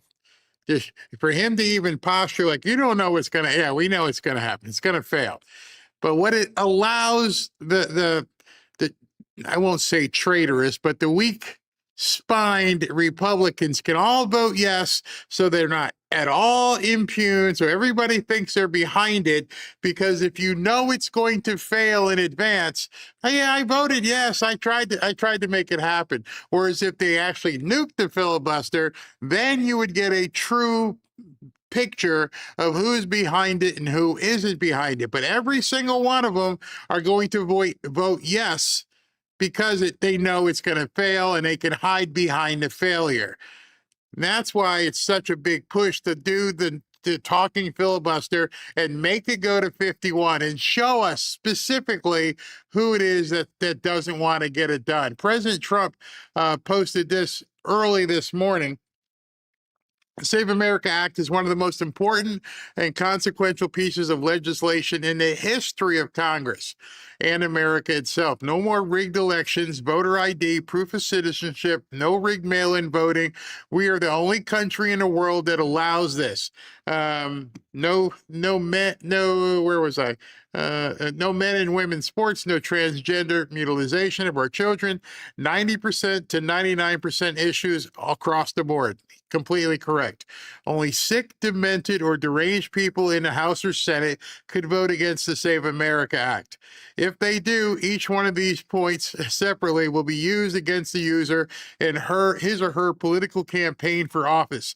A guaranteed loss. Get your senators, Republican or Democrats, to vote yes on the Save America Act. I will never, ever endorse anyone who votes against the Save America Act. Thank you for your attention to this matter, President Donald J. Trump. So he is setting it up that this is going to be a do or die for anybody who votes against it. But like I said, by keeping it at 60 votes, it enables all the Republicans to have cover. They can all go, yeah, I vote for it, when they know it's going to fail because it needs 60. And so it gives them complete protection, even though they may not want it. That's why it's so important to break the filibuster, because if you break it, we only need 51, and JD Vance is the 51. So now it's a little bit different. It's making them come public. And that's what he wants to do. He's trying to sniff these people out, smoke out the snakes, so we all can see who they are. We know who they are, kinda. We know it's Rand Paul. We know it's Lisa Murkowski.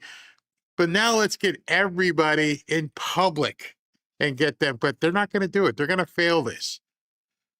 Notice what he said there. And it's sort of like where I've been getting a lot of what I've been thinking is that this isn't about making sure we win, even though that would be a net result. It's leveling the playing field. If there's no mail-in ballots, if you got to do it that day, if you got to show an ID, and the Americans, as we know them, vote, hey, we want a different person, then that's fair. And I think he understands that. I'm not going to put my finger on the scale. I don't want anybody else to put their finger on the scale. Why can't we just have a fair fight? Why are the Democrats so afraid of a fair fight?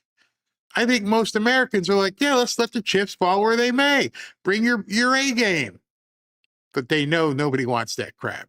It's a 99% issue. They can't win. And they know it. And power is more important than country to these people. Let me check with SB one last time before we go to Super Chats. SB, you got anything else? Well, yes. The Tulsi Patel Ratcliffe testimonial is going to be on Thursday morning at 8:30. It was postponed due to weather-related travel issues affecting Congress. Okay. I was wondering why they kept pushing it back. So they pushed it back, so it's not going to be tomorrow either? Nope. Change that thumbnail. Yeah, I got to change it. I got to change the thumbnail, and then also I've got to go in and change like the timing on when we're going to be going live. All right. Well, thank you. It's going to be early. Well, wait a minute. You might want to you might want to check. I understand it's a 2-day event, so unless it's going to be Thursday and Friday, then that means they would still be doing Wednesday and Thursday. Check on that because yeah. it's supposedly 2 days. It did say reschedule for Thursday at 8:30, so I don't see anything else that says it's going to be tomorrow as well. I'll keep an eye on it. I'll let you know. Yeah, and I'll check overnight when they update everything.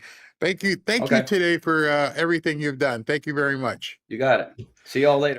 All right. Oops, didn't mean to cut him so quickly. All right, so let's do the super chats. And oh, by the way, just to let you guys know, we're not done. So President Trump is supposed to come out again at about 5 o'clock. So watch for the announcement. I'll post it on X and also on well, it won't go up on Rumble, but it'll go up on X and you'll see something on YouTube. He's supposed to talk again against something called the Shamrock Bowl presentation. So there's yet another event that's happening. So they've done 2. There's a third event that's coming up in about 3 hours or so. Well, it's already 3 o'clock in about 2 hours. So just watch for that. And then we'll go live again. All right. So back to the super chats.